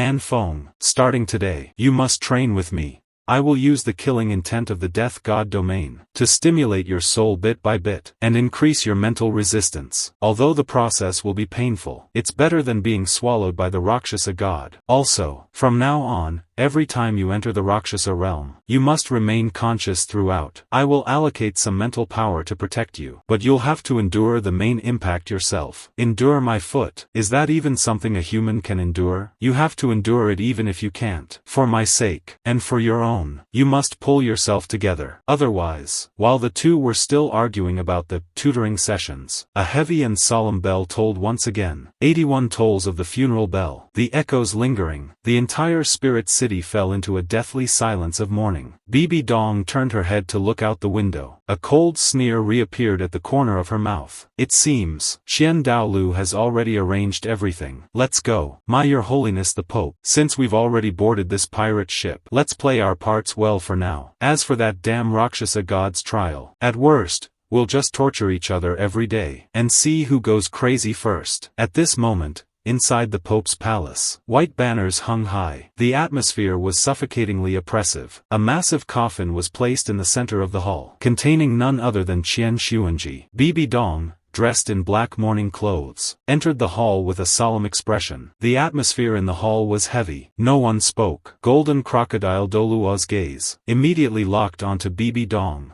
Bibi Dong had killed Qian Xuanji and completely devoured him. Originally, Qian Douluo didn't want to tell anyone about this, but he couldn't bear the pain of losing a son in old age alone. Moreover, Bibi Dong was tainted with a strange aura of an evil god, which made Qian Douluo extremely wary. Additionally, he didn't want Qian Renxue to become an orphan, so he left at that time, and returned to the Angel God Temple. Not until this morning did Qian Douluo bring Golden Crocodile Douluo to cover everything up, shifting all the blame onto Tang Hao and the Clear Sky School. Qian Douluo even planned to let Bibi Dong inherit the position of Pope. This woman's talent and ability had already been seen when she served as the Holy Maiden. Combined with her current strength, her ascension to Pope was a natural progression. It could both stabilize the situation and keep the dangerous element under close watch. Even if Bibi Dong had touched the evil god's inheritance, keeping her occupied with the Pope's affairs could at least slow down the speed of her inheriting that power. Qian Douluo believed Bibi Dong was ambitious.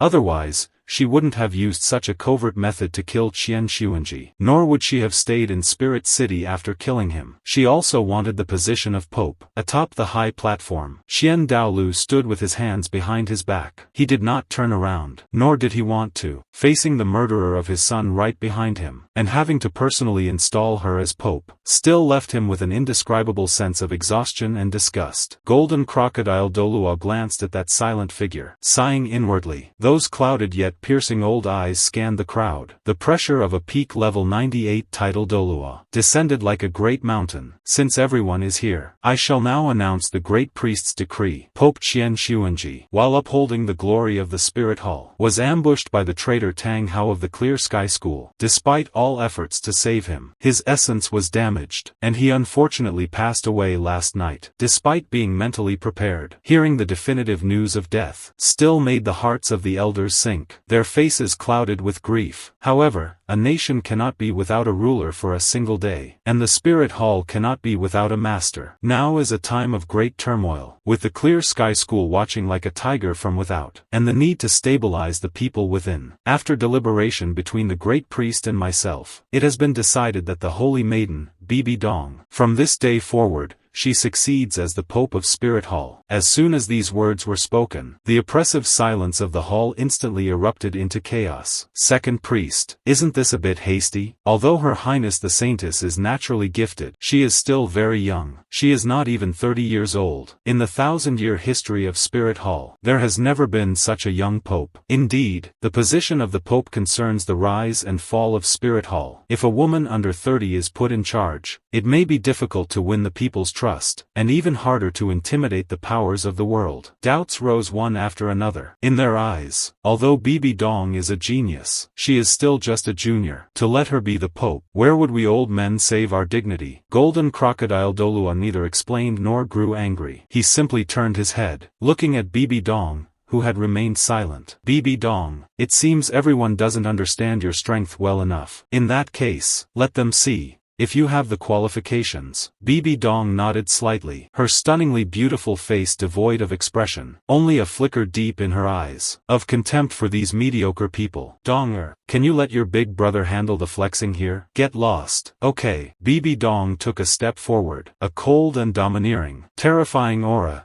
as if from the depths of hell, instantly erupted with her at the center. Then, under the horrified gazes of everyone, soul rings slowly rose from beneath her feet. Yellow, yellow, purple, purple, black, black, black, black. That was the most standard and perfect soul ring configuration. An 8-ring soul Douluo. She actually, before the words could finish, the voice came to an abrupt halt, because the 9th soul ring rose. It was a vivid, dripping, red, as if nourished by fresh blood. The terrifying blood-red light instantly illuminated the entire dim hall. The imperial pressure of a 100,000-year soul beast ravaged the hearts of every elder without reserve. A 100,000-year soul ring, a titled Douluo. In the face of absolute strength, all seniority and age became a joke. In the world of soul masters, the strong are revered. This is an eternal truth. The Saintess possesses extraordinary talent and outstanding ability, and is the youngest titled Douluo in history. Inheriting the position of Pope is only natural. Golden Crocodile Douluo looked at that dazzling 100,000-year soul ring, a flicker of complexity in his eyes. We pay our respects to Her Holiness the Pope. This time, no one dared to hesitate. Led by several cardinals, everyone knelt on the ground in unison, facing the peerless woman standing in the center of the hall, surrounded by 9 soul rings, performing the highest specification of kneeling salute. Now that the previous pope has passed, the situation is unstable. The coronation ceremony for the new pope shall be kept simple. After today, it shall be announced to the entire continent that the new pope of Spirit Hall has been established. In Golden Crocodile Douluo's cloudy old eyes, 2 cold glints suddenly erupted, staring intently at Bibi Dong. Your Holiness, the Clear Sky Sect is arrogant and lawless, and their disciple Tang Hao is even more audacious, having assassinated the previous pope. This is a great humiliation for our Spirit Hall. Now that you have ascended, this matter must not end here. This was Qian Douluo's intention, and also the stance Spirit Hall must take, even if it is to cover up the truth. Tang Hao must take the fall for this. Rest assured, second priest. The grudge of killing my master is irreconcilable. I shall immediately order a continent-wide manhunt for Tang Hao. Anyone who harbors him shall be guilty as the Clear Sky Sect. As for the Clear Sky Sect, since they produced such a fine disciple, they must be prepared to endure the wrath of Spirit Hall. This blood debt, I will make them pay back 1,000 times over. With Golden Crocodile Douluo's order, although the crowd had mixed emotions, they dared not linger, paying their respects and withdrawing one by one. The vast hall, in the blink of an eye, only the high-hanging white banners remained. That empty, luxurious coffin, and that lonely figure, with their back to the door. Golden Crocodile, tell me, did I do something wrong? During this time, to keep Bibi Dong stable, to stop her from going crazy, I had Shuer lie and say her father was already dead. But now, Xuanji is actually dead. If Shuer wakes up and finds out about all this, what will she think? Will she feel that her lie came true, that she was the one who killed her father? Before the death knell told, Qian Daolu used his soul power to put Qian Renxue into a deep sleep, and ordered the light feather Douluo immediately to take her back to the depths of the Temple of Enshrinement, isolating her from all external sounds. This is a form of protection, and also a form of avoidance. High Priest, Shuer is the young master of the Angel clan, since she was born in the Spirit Hall. Born into this position, some pain is something she must endure. 9 years old, she's not that young. Back in the day, at that age, we were already fighting for survival in the Soul Beast Forest. Better a short pain than a long one. If we hide it from her now, and she finds out the truth from others later, it will only be more painful. I can't bring myself to say it. Golden Crocodile, you go and tell her the news. I will go to the Douluo Hall to arrange the funeral for Xuanji. On the other side, the Saintess Palace, Bibi Dong dismissed her attendants, and returned to her bedroom alone. As the heavy doors slowly closed, the majesty and coldness she maintained before others vanished instantly. A purple-black light emerged from her body, instantly condensing into that peerless Spider Empress clone. Acting these past few days has left my back and waist aching, especially last night. Being assaulted by those Rakshasa evil thoughts all night, my brain almost boiled. You comfortably rubbed against the pillow. The veins on Bibi Dong's forehead twitched slightly, but she ultimately resisted the urge to kick you off. Last night, when that old man Qian Daolu rushed in, did he see anything stimulating? For example, you were dining. I saw, when he rushed in, Qian Xuanji had already stopped breathing. In that moment, I could clearly feel the killing intent erupting from him. That was a rage that wanted to tear me apart. But as you expected, for just a moment, he held it back. Especially after I opened the Rakshasa realm, he disappeared. Ha ha ha. I knew it. This old man has served the angel god his whole life. His awe of the gods is carved into his bones. Facing an evil god like Rakshasa, he really didn't dare to gamble. However, although Qian Daolu endured it, that old fellow Golden Crocodile Douluo probably won't be so easy to deal with. Just now in the hall, the way he looked at me, he wanted to swallow me alive. Golden Crocodile is Qian Daoliu's die-hard loyalist, and the most loyal dog of the six-winged angel family. Although he is now forced to acknowledge my succession, but he will definitely obstruct me at every turn. Trip me up. A level 98 Peak Douluo, plus his century-long prestige in the Spirit Hall. If he is determined to make things difficult for me, this position of Pope, I'm afraid I won't be able to hold it steadily. What's there to fear? If that old crocodile dares to trip you up, I'll control this clone to throw a tantrum at the door of the Elders' Hall, or simply cling to his leg and wail for my parents, asking him why he's bullying a widow and orphan. I don't believe that his old face could handle the shame, that he'd have the nerve to argue with a lunatic. No, now I am the Pope. I represent the face of the Spirit Hall. If the whole world finds out that the new Pope of the Spirit Hall is someone who can go crazy at any time, a shrew with no dignity, then my time as Pope would be over. I would even become a laughingstock for the two great empires and the top 3 sects. True, once you're a leader, you have to maintain an air of authority. You can't be too informal. If the Pope is a psychopath, this team really wouldn't be easy to lead. In that case, then we'll go crazy separately. Anyway, now that this Spider Empress clone is bound by a soul blood contract, almost identical to your original body, and the strength is a solid level 97. Next, let's find a suitable opportunity. In full view of everyone, let everyone see that there are actually 2 Bibi Dongs. One is noble and cold, cold, the rational and normal original Pope. The other is a clone with independent consciousness caused by chi deviation, and missing memories, with an eccentric personality. This way, you'll not only have an alibi, but be safer. Moreover, all the blame can be shifted to this uncontrollable clone. How can this work? If the Spider Empress clone can act independently, wouldn't that be equivalent to exposing my trump card? Your trump card is the inheritance of the Rakshasa God, the Rakshasa realm that can devour everything. Other than that, nothing else is a trump card. They're called tools. Little Dong, wake up. You've been under house arrest by Qian Xuanji for so many years. Aside from the empty title of Saintess, do you have any foundation in the Spirit Hall? The Elder Hall listens to Qian Douluo. The powerful elders look to Golden Crocodile. Even the Platinum Bishops below. Most were promoted by Qian Xuanji. You're currently a leader without an army. If you want to secure the position of Pope, just giving orders is useless. Some things the Pope cannot conveniently do,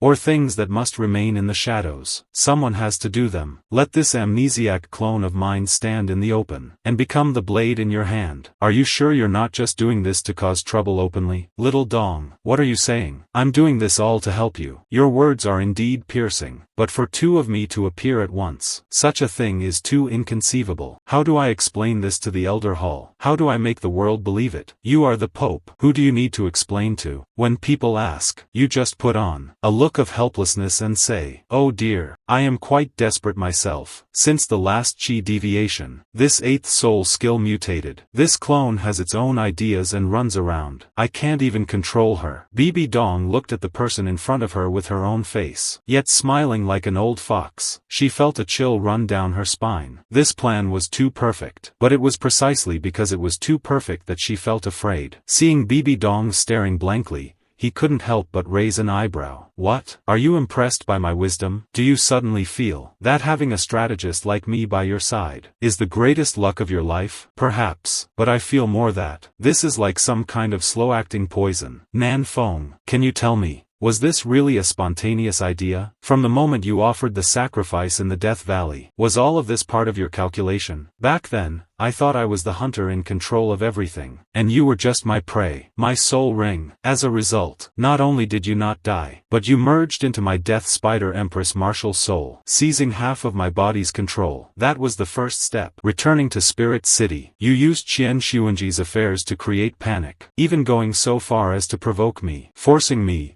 for the sake of revenge, to agree to sign a soul-blood contract with you, completely merging your soul origin into mine. That was the second step. Now, you've proposed this so-called clone plan, to let yourself appear openly and legitimately, even possessing the power to enforce the law. What else do you want? To completely possess me, or turn me into your puppet? Although I hate to admit it, I have to say, Nan Feng, I'm afraid of you. Donger, the way you put it, is like stabbing me right in the heart. We are now one in heart and body, partners sharing life and death. How could you think of me so darkly? My loyalty to you is as clear as the sun and moon. I can swear on my conscience that I've never thought of harming you. To show sincerity, he reached out and solemnly pressed his hand on his chest. It's just that since you are currently a clone, so that hand, very naturally, and precisely landed on Bibi Dong's original body, right on those breathtaking breasts. The air froze in that instant. Bibi Dong looked down at the paw covering her chest, which was still applying a slight pressure. Veins popped up one by one on her forehead. Take your paw off me right now. I was just touching your conscience. Is it really necessary to get this angry? However,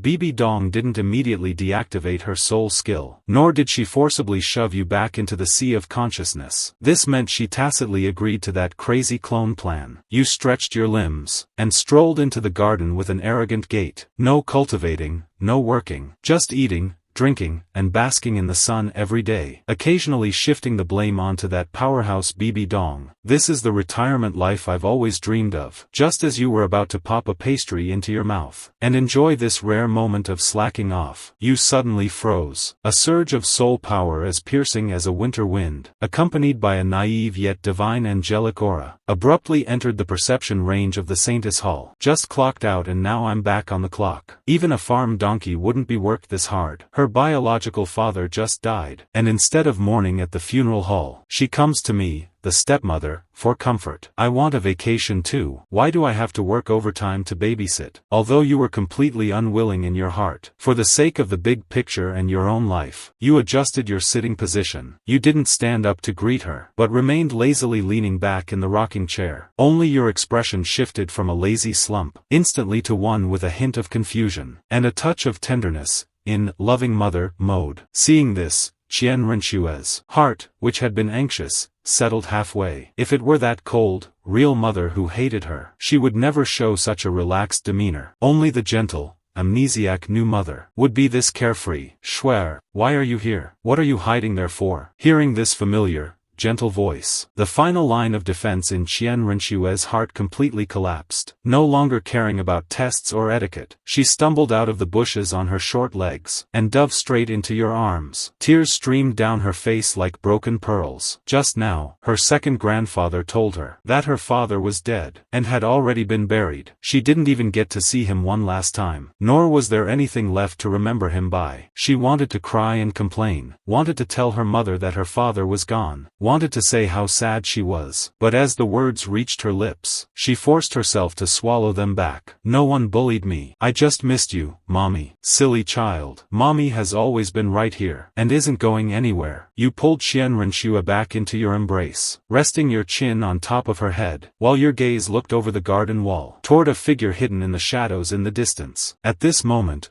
Guangling did not approach. He was crouching on the branch of a tall parasol tree, his single eye closely watching every move in the garden. The divine bow of Guangling in his hand flickered in and out of sight, clearly in a state of high alert. If Bibi Dong showed the slightest sign of something wrong, or any hint of wanting to harm Qian Renshue, he would immediately step in to save her.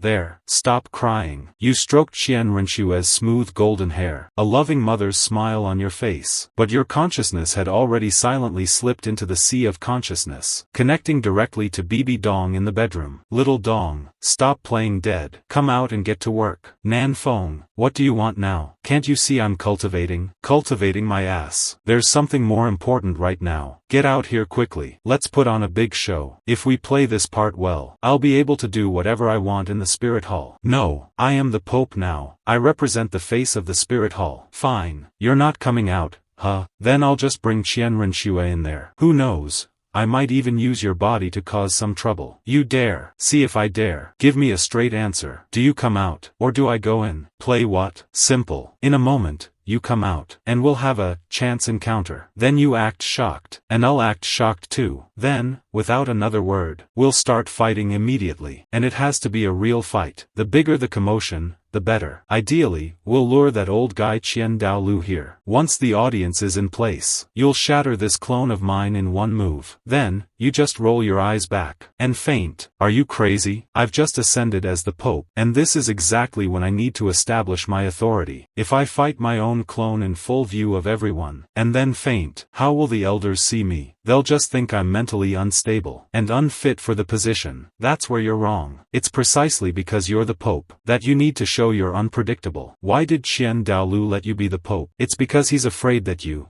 tainted by the evil god's aura, a madwoman, will plot things in the shadows. So he wants to keep you in the open, using the responsibilities and power of the Pope to bind you, keeping you locked within his sight. Since that's the case, let's give him exactly what he wants, and throw in a little extra. Let him see that not only are you mentally unstable, but your soul skills have also mutated, and have even developed an independent personality. This personality is also extremely protective, especially towards Qian Renshue. This way, any outrageous thing I do with the clone in the future will have a perfect excuse, and you only need to faint or lose your memory at critical moments to shift the blame perfectly. This is called double insurance. If something goes wrong, be prepared to hide in the Rakshasa realm and go crazy with me. In the garden, after you've comforted Qian Renshue, stand up and take her little hand. Shuer, Mommy just remembered there's something to handle. Let's go back to the palace, okay? Qian Renshua nods obediently. Now, as long as she can be with her mother, she's willing to go anywhere. The two walk through the corridor, and just as they reach the palace entrance, the heavy doors suddenly open from the inside. Dressed in black casual attire, a frost-faced Bibi Dong happens to step out. Their eyes meet, and the air seems to freeze in that instant. Who are you? Why are you impersonating me? Presumptuous. I am the Pope of Spirit Hall. You monster. How dare you take my form? Bibi Dong's soul power surges instantly, a purple-black aura of death sweeping out like a storm. Qian Renshua is completely stunned. Two mothers, and they want to fight the moment they meet. Dare to hurt Shuer, and I'll fight you to the death. You're courting death. Two terrifying forces collide violently in front of the Saintess Hall. The entire hall trembles violently under the shockwave. Countless tiles fly off, and dust rises everywhere. Guangling Douluo, who had been guarding from afar, is startled by this sudden turn of events. He instantly transforms into a streak of light and rushes over. When he sees the two Bibi Dongs fighting fiercely in the dust, he is completely bewildered. Am I seeing things? Why are there two Bibi Dongs? And why are they fighting so viciously? Bibi Dong, what is going on here? Guangling wants to intervene, but the two are fighting too intensely, and both have the same face, and the exact same aura. For a moment, he doesn't know who to help. Take Shuer and leave. Hurry, you shout loudly toward Guangling, then charge toward Bibi Dong without hesitation. Guangling Douluo wouldn't dare delay. With a flash, he instantly catches the pushed-back Qian Renshua. The divine bow of Guangling opens instantly, a light blue shield protecting them both within. Grandpa Guangling, what on earth is happening? I don't know either. In just a few breaths, most of the Saintess Hall's garden has been destroyed. The massive commotion instantly alerts the entire Pope's palace. From the direction of the enshrined hall on the mountain top, two terrifying auras soar into the sky. Qian Douluo and Golden Crocodile Douluo rush to the scene at top speed. When they see those two who look exactly alike, and are engaged in a life-and-death struggle, they are both stunned. This is a clone? No, that clone has a physical body, consciousness, and even soul fluctuations. What is going on? Now that everyone has arrived, a flash of ruthlessness crossed Bibi Dong's eyes. Die.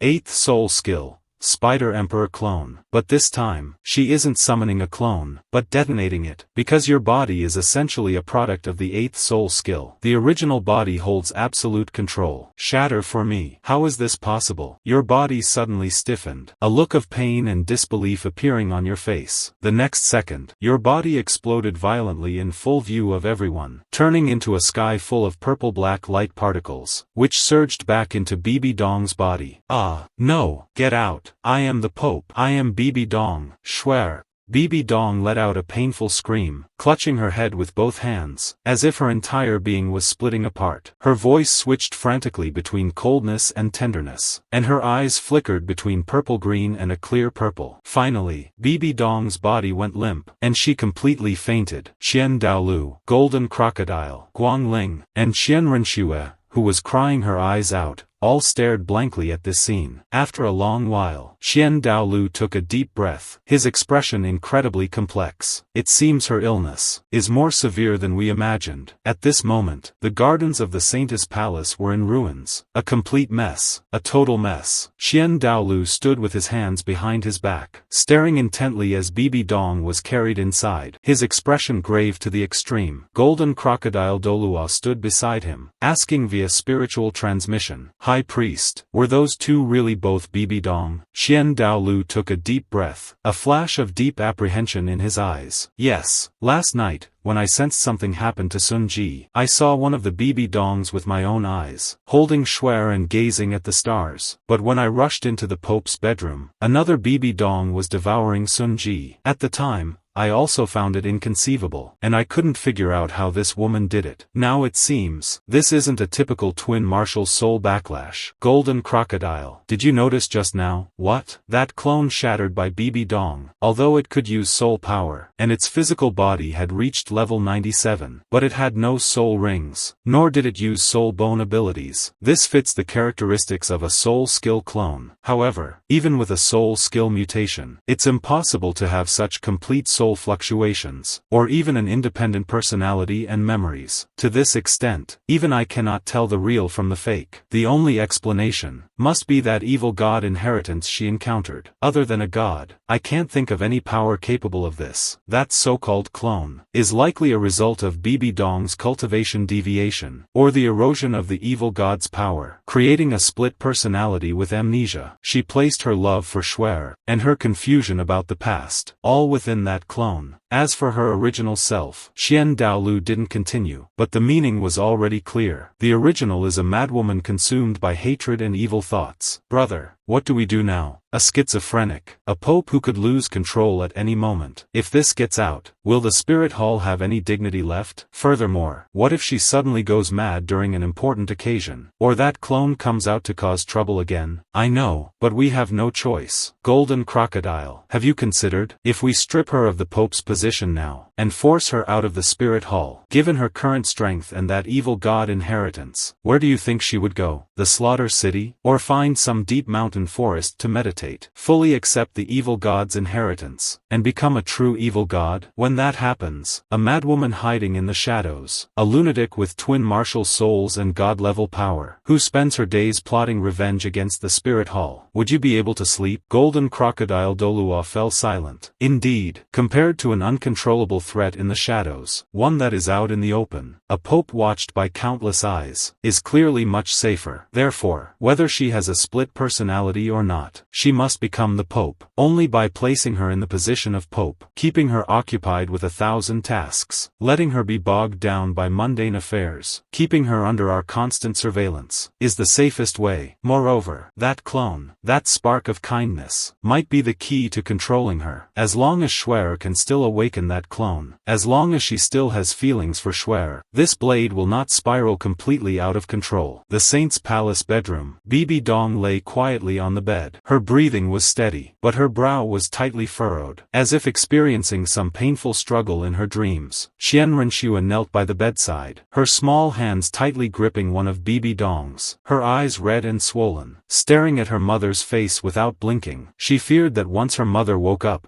she'd return to that cold self, feared that the gentle one from before, the new mother who fought desperately to protect her, would never return. And beneath this loving mother-daughter scene, within the sea of consciousness, a highly unprofessional review meeting was taking place. That fight just now had a great effect. Those old fogies were all stunned. Now it's perfect. The persona is fully established. According to your prediction, that old fox Qian Daolu should have fallen for the trap by now, right? Absolutely. If all goes as planned, he must be imagining a drama of dual natures, good and evil, a grand play of the evil god's backlash. In his eyes, you are now a dangerous object that could spiral out of control at any moment, and that amnesiac clone is the chain holding back the beast that is you. Therefore, he will definitely come to confront you next. Remember, when you wake up later, you must act like, who am I?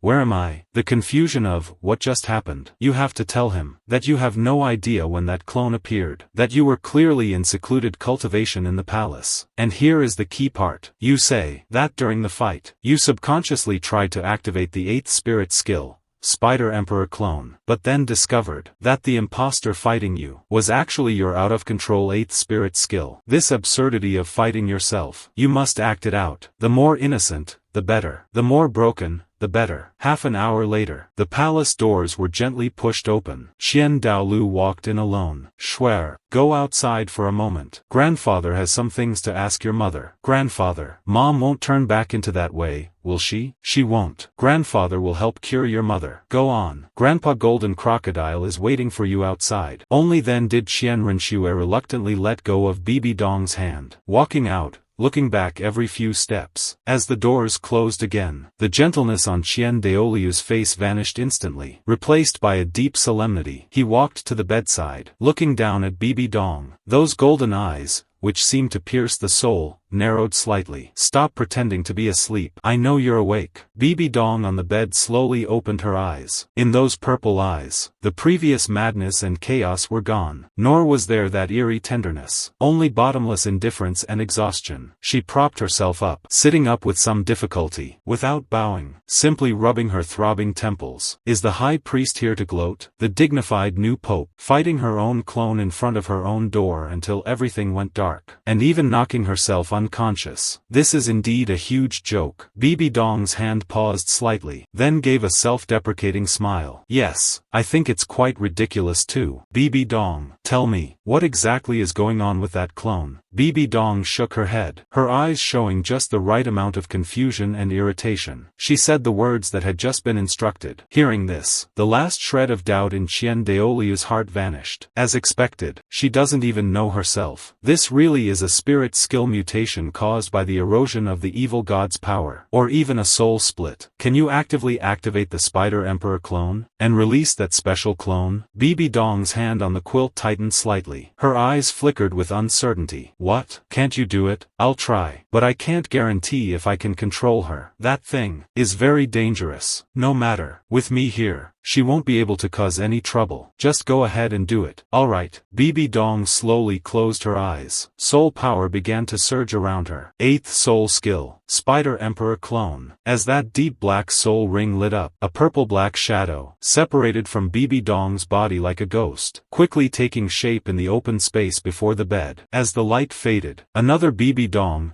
dressed in the Pope's robes, appeared. As soon as you landed, your eyes were first filled with confusion, rubbing your eyes as if you had just woken up. However, when your gaze swept across the room, and finally landed on the original Bibi Dong, who sat leaning against the headboard with a cold expression, that confusion vanished instantly. It was replaced by a reaction like a beast encountering its natural enemy. You again, accompanied by a sharp screech. The Death Spider Emperor martial soul instantly possessed her. 8 giant spider spears, sharp as amethyst, carrying a nauseating aura of death, burst violently from the spine on your back, swinging through the air, leaving afterimages. Imposter, die. Impudent. An old yet majestic shout suddenly rang out. Qian Daoluo didn't even use his martial soul. He simply took one step forward. The terrifying pressure of a level 99 peerless Douluo crashed down like Mount Tai. The air in the entire bedroom seemed, in that instant, to freeze into blocks of iron. Your originally unstoppable charge, before this absolute power, was frozen dead in midair. The 8 spider spears trembled violently, making creaking sounds under the immense pressure, yet unable to move an inch. You turned your head with difficulty, those heterochromatic purple and green pupils staring intently at Qian Daoluo. Far from showing fear, they were instead filled with violence and arrogance. Where did this old geezer come from, daring to interfere in my business? Believe it or not, I'll pluck out every last hair you have left. On Qian Daoliu's originally calm face, his expression instantly froze. He had lived for over 100 years, as the great priest of Spirit Hall, one of the 3 peerless Douluos of the age, who didn't treat him with utmost respect. Even Tang Chen back then, had never used such vulgar words to insult him. Is this really Bibi Dong's clone? Why is her personality like a street thug? Just as Qian Daoluo was stunned by the insults, the doors of the bedroom were burst open. Qian Renxue, who had been waiting anxiously outside, sensed the terrifying soul power fluctuations erupting inside, thinking something had happened to her mother, and rushed in recklessly. The golden crocodile Douluo and the light feather Douluo also followed closely with tense expressions, fearing these 2 ancestors would start a real fight, and injure Qian Renxue. However, when they rushed into the room, and saw the scene inside, they were all stunned. Sitting on the bed was a cold-faced Bibi Dong with a superior air, and standing on the floor was a Bibi Dong with 8 legs on her back, a fierce look on her face, confronting the great priest. Qian Renxue looked at these 2 completely different mothers, her small face turning pale, her eyes full of terror and helplessness. Mommy. Driven by instinct, Qian Renxue's gaze turned toward the one on the bed. That was the mother she knew. Hearing the call, the Bibi Dong on the bed turned her head slightly. Those purple eyes coldly swept over Qian Renxue, a flash of extremely complex emotion crossing them. In the end, she simply withdrew her gaze coldly, without saying a word. That ice-cold distance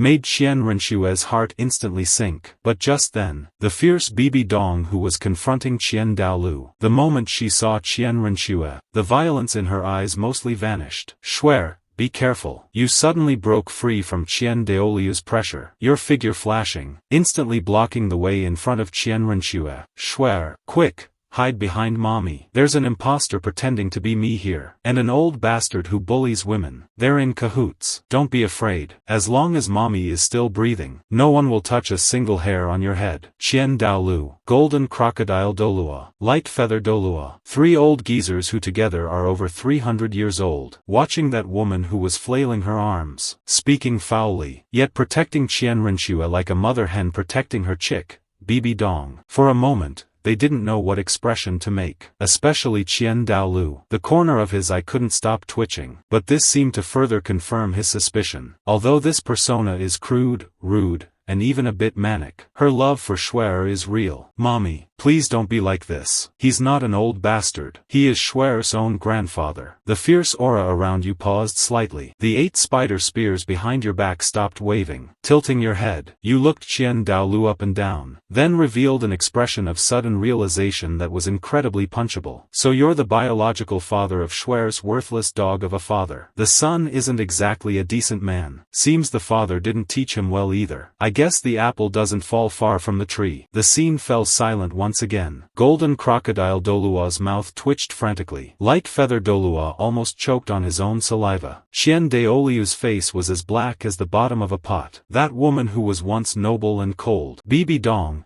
who maintained her saintly poise even at her lowest. Even if she lost her memory, or had a split personality, she couldn't have turned into this sort of mess, right? Enough. Qian Douluo took a deep breath, forcibly suppressing the urge in his heart to slap this woman to death. He glanced at the indifferent Bibi Dong on the bed, who looked as if none of this concerned her, and became more convinced of the split personality theory. "Golden Crocodile, take her to the side hall, and take Shuer as well." "I'm not leaving." "Trying to steal Shuer away from me? No way." "Mommy, it's okay. Grandpa Golden Crocodile isn't a bad person. We're just going to the next room, not anywhere else." Under Qian Renshue's gentle persuasion, you reluctantly retracted the spider spears, but still gave Qian Douluo a fierce glare. Then, holding Qian Renshue's hand, you swaggered out following Golden Crocodile. After they left, Qian Douluo looked deeply at the Bibi Dong on the bed. "Take care of yourself." Leaving those meaningful words behind, Qian Douluo vanished in a flash, and also left the bedroom. Side hall of the Pope's palace. You sat in the main seat holding Qian Renshue, staring intently at Golden Crocodile Douluo and Light Feather Douluo at the door. That look was like guarding against thieves. "What are you looking at? Never seen a beauty before?" Golden Crocodile Douluo's old face darkened. He simply closed his eyes and turned away. Light Feather, however, was intrigued, observing this peculiar Bibi Dong. Although this personality isn't very bright, she's at least more pleasant to look at than the cold one. Just then, a golden light flashed, and Qian Douluo's figure appeared out of thin air in the hall. "Golden Crocodile, Light Feather, you two leave first." "Shuer, you leave too." "I won't." Before Qian Renshue could speak, you exploded first, trying to send Shuer away. "So you can bully a weak woman like me? You old geezer. I can hear your schemes from 3 miles away." The veins on Qian Douluo's forehead throbbed. "With that posture of almost ripping off the roof just now, where does she look like a weak woman?" "Shuer, Grandpa has some things regarding your mother's condition that he wants to confirm privately. Grandpa promises you, he will absolutely not hurt her." "Mommy, Grandpa's word is his bond. Just let Shuer go out for a while, okay? I'll be right at the door. If Mommy calls me, I'll rush right back in." Looking at Qian Renshue's pleading eyes, the fierce light in your eyes finally faded bit by bit, replaced by a look of reluctance and grievance. "Fine then." Qian Renshue walked out, looking back every few steps. As Golden Crocodile and Light Feather closed the doors, the atmosphere changed completely in an instant. Qian Douluo's calm gaze instantly became sharp as a blade. A holy and vast aura slowly rose from within his body. "What on earth are you?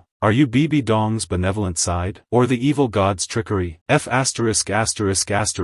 You old bastard. Stop acting so smug here." Qian Douluo frowned. He had no patience for nonsense with this crazed personality. He had to uncover the essence of this clone, and whether there was a hidden, evil power within her that could threaten Shuer. Qian Daolu suddenly took a step forward. In an instant, the entire side hall was swallowed by a dazzling golden light. This was no longer simple soul power pressure, but a higher level of power that made the soul tremble. Angelic God power. A massive six-winged angel phantom emerged behind Qian Daolu. That holy radiance instantly enveloped you. Angel domain, full release. What the hell is this? Your expression changed drastically. Your level 97 power, within this golden light, actually softened rapidly, like melting snow. The surrounding space seemed to turn into indestructible amber, binding you tightly in place, unable to move even a single finger. Let me go, you old bastard. What do you want to do? Be quiet. Let me see deep within your soul. What exactly is hidden there? However, to Qian Daolu's shock, as the angelic god power penetrated deeper, deep within the soul of this clone, there was no aura of the evil god as he had imagined, nor were there any traces of external possession. The soul origin perfectly matched Bibi Dong's fluctuations. Same root, same source, inseparable. Qian Daolu's brow furrowed. The doubts in his heart were not dispelled, but instead grew stronger. If it were a split personality, why would there be such a complete consciousness, such an independent personality? Even deep within the soul of this clone, he felt an even purer and more ancient life aura. What exactly is this? Just as Qian Daolu wanted to probe further, you were completely enraged. Old bastard, have you seen enough? A purple-black aura of destruction suddenly erupted from your body. This physical body with the strength of a level 97 titled Douluo was detonated by you in this instant without hesitation. Not good. Qian Daolu's expression changed drastically. This was the self-destruction of a level 97 energy body. If it exploded completely in such a small space, it would be enough to level this side hall, and even affect Qian Renshue outside. Angel domain. Suppress. Qian Daolu dared not delay. The light of the six-winged angel phantom behind him surged. Under the absolute suppression of the angelic god power, that terrifying self-destruction energy did not cause catastrophic destruction. It only produced a muffled sound, then turned into a sky full of purple-black light spots, dissipating completely within this golden domain. However, although the noise was suppressed, that terrifying fluctuation that erupted instantly still spread out. Mama, outside the hall doors, Qian Renshue, who had been eavesdropping through the crack, felt the commotion inside, and completely panicked. The doors were violently pushed open. Qian Renshue rushed in recklessly. Genie and Guangling followed closely behind. However, when they saw the scene inside the hall, they were all stunned. In the empty hall, only Qian Daolu was floating in midair, surrounded by holy golden light, and the Bibi Dong, who was just flailing, refusing to let go of Qian Renshue, was gone. Not even a single strand of hair remained. Qian Renshue looked at the empty seat. Her little face instantly turned pale. Grandpa, where is Mama? Qian Daolu withdrew the angel domain, slowly landing. Looking at his granddaughter's terrified and desperate eyes, he opened his mouth, not knowing what to say. Could he possibly say that your mother just lost her mind and blew herself up in front of me? While Qian Daolu was still hesitating, Qian Renshue's tears already burst forth. Grandpa, what did you do to Mama? You promised me you wouldn't hurt her. I want Mama. Give Mama back to me. Shuer, listen to Grandpa's explanation. I won't.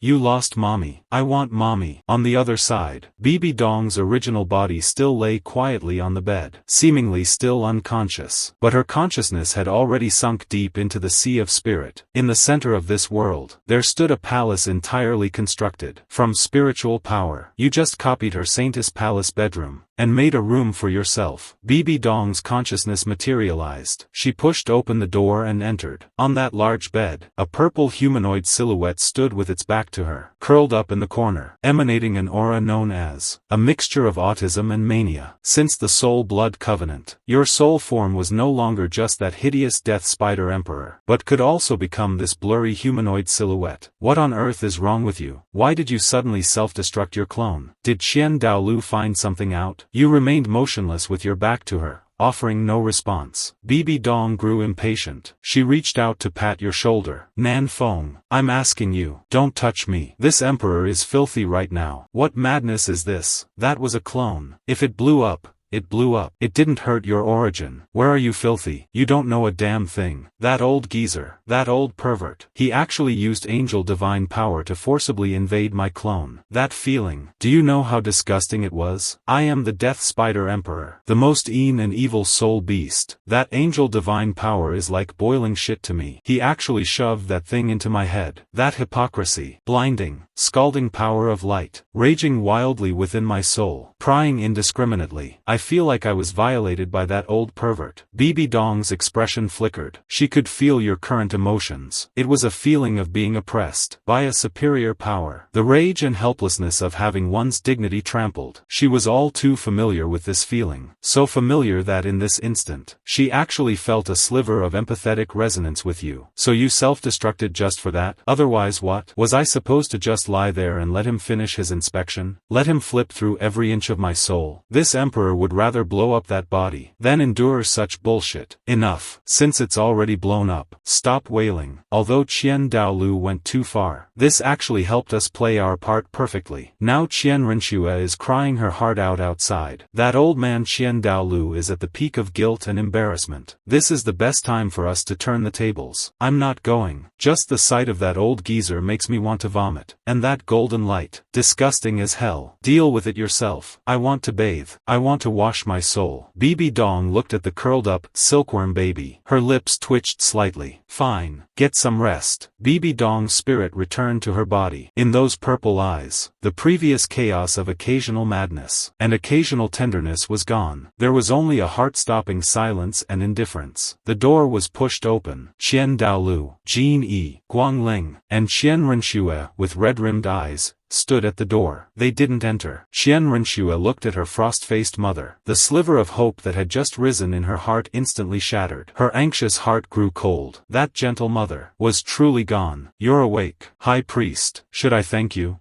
Thank you for your mercy just now. What do you mean? That clone, although she was out of my control and acted crazy, she did originate from my soul after all. You destroyed her. Are you punishing me? Qian Daolu opened his mouth, but found himself speechless. What could he say? That he just wanted to run a background check? Who knew that clone had such a violent temper? Self-destructing the moment things got heated. Grandfather, you really hurt mother. Swear, I only wanted to ensure her safety. After all, she not only possesses an independent consciousness, but she is also too close to you. I had to be cautious. Cautious to the point of forcing her to self-destruct. Cautious to the point of almost destroying myself as well. Great High Priest, your methods are truly swift and decisive. Mother, don't blame grandfather. Grandfather didn't do it on purpose. Mother, what's wrong with your body? Are you in a lot of pain? What happened to me? You should ask your dear grandfather about that. Thanks to the great High Priest's divine power, that noisy fellow in my head, who even wanted to steal my body, is now completely silent. I expect for a long time, she won't come out to annoy the great High Priest again. This counts as fulfilling your wish, doesn't it? Then will mother from now on never return to that gentle self again? Bibi Dong didn't answer. She just closed her eyes and leaned back against the headboard. I'm tired. Since the great High Priest has achieved his goal, there's no need to stay here and watch me in this wretched state. Right? I want to be alone in silence. Also, I need to have a proper talk with that fellow in my head, to see what exactly is wrong with me, to see if this so-called dual personality can still coexist. Qian Daolu's pupils contracted slightly. Although that clone exploded, it was essentially just a manifestation of soul power. As long as the main body remains, as long as Bibi Dong hasn't completely gone mad, that consciousness might still be slumbering in her sea of consciousness. If they can reach an agreement, there might still be a turning point. Then get some good rest. As for Shuer, I will take good care of her. Let's go. Shuer, no, I'm not leaving. I want to stay with mother. Be good. Your mother needs quiet right now. She needs to heal. You'll only disturb her if you stay here. Once she's better, that mother might come back. Under Qian Daolu's half coercion and half persuasion, Qian Renshue was finally led away, looking back every few steps. Golden Crocodile and Guang Ling also retreated one after another, and thoughtfully closed the door. Bibi Dong remained leaning against the headboard, maintaining that weak posture, until she confirmed everyone had left the area of the Saintess Palace. On her originally cold face, a strange smile slowly emerged. Nan Feng, are you satisfied? Now, not only does Qian Daolu not dare to touch you casually, but to appease Qian Renxue, he will have to find ways to cater to this clone of yours. In Spirit Hall, you can truly run the place now. At this moment, in the Pope's Palace Square of Spirit City, unlike the grandeur and brilliance of previous Pope coronations, this ceremony seemed exceptionally bleak and rushed. No congratulations from the 7 great sects, no envoys from the 2 great empires, even the flowers and cannons were pitifully few. Atop the high platform, a lonely Pope's throne sat there, looking exceptionally out of place. In the sea of consciousness, you looked at this shabby scene through Bibi Dong's perspective, and couldn't help but complain. This old man is truly stingy. He really is. This old man is truly stingy. The coronation of the dignified Pope of Spirit Hall. Yet it's handled like a village chief's meeting. He's terrified your prestige will be too high, making it hard to control you in the future. Bibi Dong stood behind the doors of the Pope's palace, wearing the brilliant gold robe symbolizing supreme power. Wearing the 9-curve purple gold crown, her expression was calm. As expected, although Qian Daolu compromised, he would never truly let me control Spirit Hall. He wants me to be a transitional puppet. He wants me to be bogged down by trivialities. He even wants to use subordinates to keep me in check. Unfortunately, he underestimated me too much. Boom boom boom. Although the 99 cannon shots were meager, they still echoed through the clouds. As the final cannon shot faded, the heavy doors of the Pope's palace slowly opened. Bibi Dong held the Pope's scepter. Every step she took was steady. Her gaze swept across the nearly 10,000 soul masters in the square. Although they were numerous, but she could clearly feel that in the eyes of most people,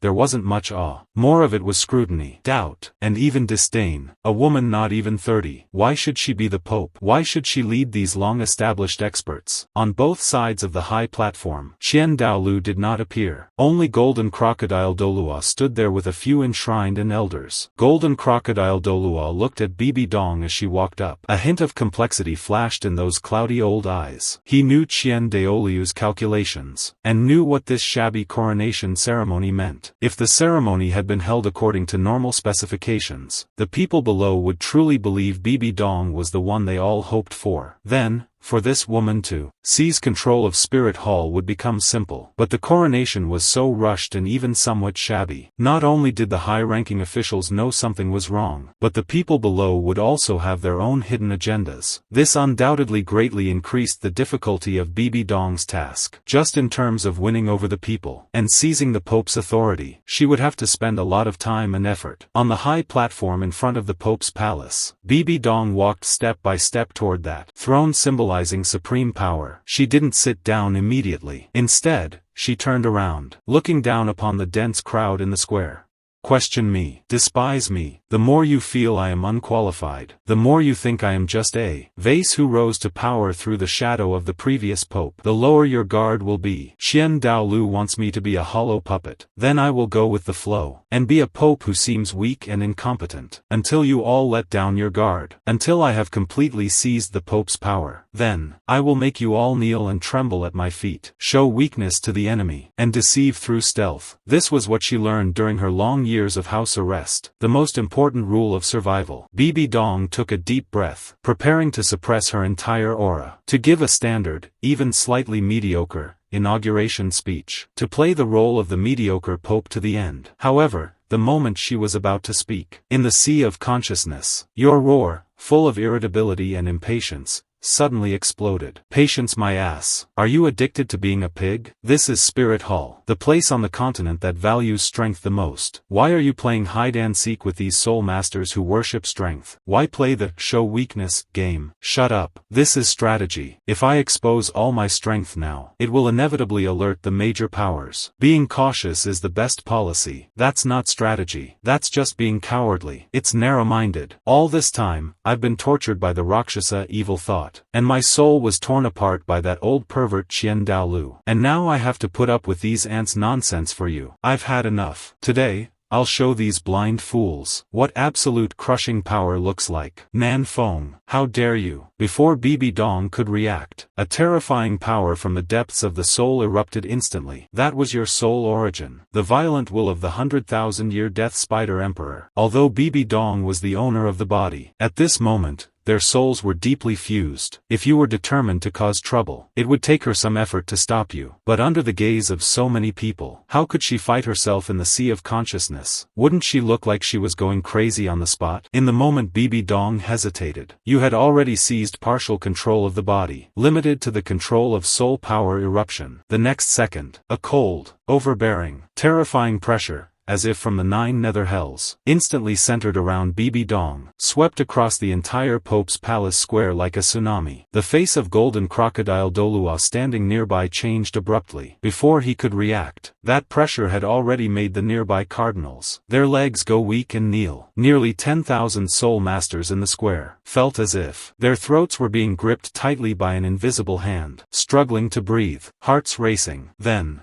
under everyone's terrified gazes, soul rings slowly rose from beneath Bibi Dong's feet, pulsing with a heart-stopping light. Yellow, yellow, purple, purple, black, black, black, black. 8 rings. Soul Douluo. A gasp had just erupted from the crowd, but it came to an abrupt halt again, because the 9th soul ring rose. It was a vivid, dripping hue, a crimson red forged from the slaughter of countless lives. That eerie red light instantly illuminated the entire dim sky. The sovereign pressure of a 100,000-year soul beast raged without reserve in the depths of everyone's soul. A title Douluo under 30, and the 9th soul ring is the legendary 100,000-year ring. Such talent, such strength, not to mention the previous pope, Qian Xuanji. Even the world-renowned Clear Sky Douluo, Tang Hao, is far inferior. Doubt, disdain, scrutiny, before this blinding blood red, all turned into primal fear and awe. On the high platform, Bibi Dong stood there, even if she was cursing you out in her heart. But on the surface, she had to maintain this majesty. Since it's already revealed, she can only grit her teeth and keep acting. The purpose of intimidation has been achieved. Next, just complete the coronation as planned, and then slowly accumulate power. Bibi Dong slightly retracted her aura. With a flick of her long sleeve, she prepared to turn and sit on the Pope's throne, to end this simple coronation ceremony. However, your voice, filled with frustration at her weakness, rang out again. That's it? The atmosphere has been built up to this point, and you actually want to sit down and rest? Bibi Dong, do you still not understand the situation? These people below are currently terrified by your soul ring, but in their hearts, there is more fear, rather than submission. If you want them to risk their lives for you, intimidation alone is not enough. You must stir their emotions, ignite their rage. Shut up. If we act too aggressively, it will only cause the major powers to unite against us sooner. What the Spirit Hall needs now is recovery, and to plan carefully. That is the mindset of the weak. A true sovereign never needs to care about others' reactions. You are the Pope, the ruler of this continent. You should establish an image of being inviolable to all. You should establish an image for everyone that is inviolable. A godlike image that cannot be looked upon directly. Make them tremble at the mere mention of your name. Make them want to kneel at the sight of your shadow. Since you dare not say it, then let me say it. You dare. Bibi Dong was furious, attempting to regain control. But this is the Pope's Hall Square, watched by thousands. If at this moment, she fought for the body with another soul inside her, even a moment of stiffness or twitching, or a loss of facial control, would make her, the new pope, instantly become the laughingstock of the entire continent. Just a momentary daze. Bibi Dong,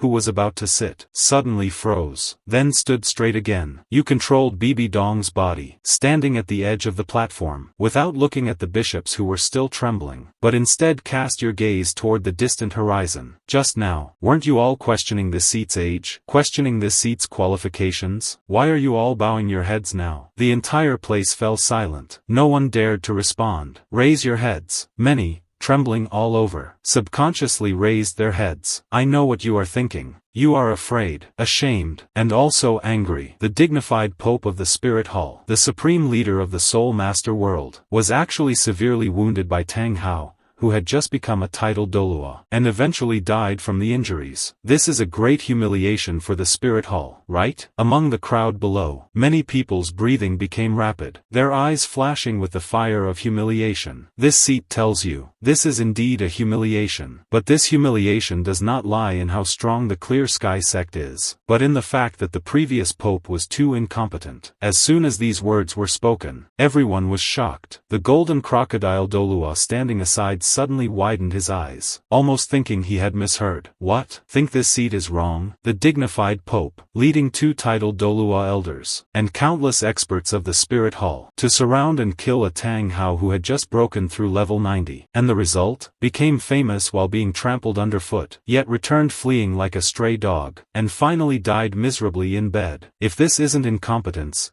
then what is? If this isn't being useless, then what is? The honor of 18 generations of Spirit Hall ancestors was completely disgraced by Qian Xuanji. The entire crowd erupted in an uproar. Insane. The new pope has gone mad. Rumors are spreading everywhere that Tang Hao is the greatest genius in the world, and that the Haotian clan will restore its former glory. Ridiculous. Absurd. Since the dignity lost by that waste, Qian Xuanji, cannot be reclaimed by him, then I shall reclaim it personally. Pass my decree. From this day forward, all members of Spirit Hall, upon seeing any disciple of the Haotian clan, shall kill without mercy. I will use the blood of the entire Haotian clan to wash away this disgrace. Let the whole world know that the majesty of Spirit Hall must not be offended. The majesty of the Pope is even more sacred. As the final roar subsided, the entire venue erupted, not with fear, but with fanaticism. Nearly 10,000 soul masters were completely ignited by this inflammatory and domineering speech. Their faces flushed red, waving their arms, roaring at the top of their lungs. The fervor in their eyes was almost overflowing. Kill!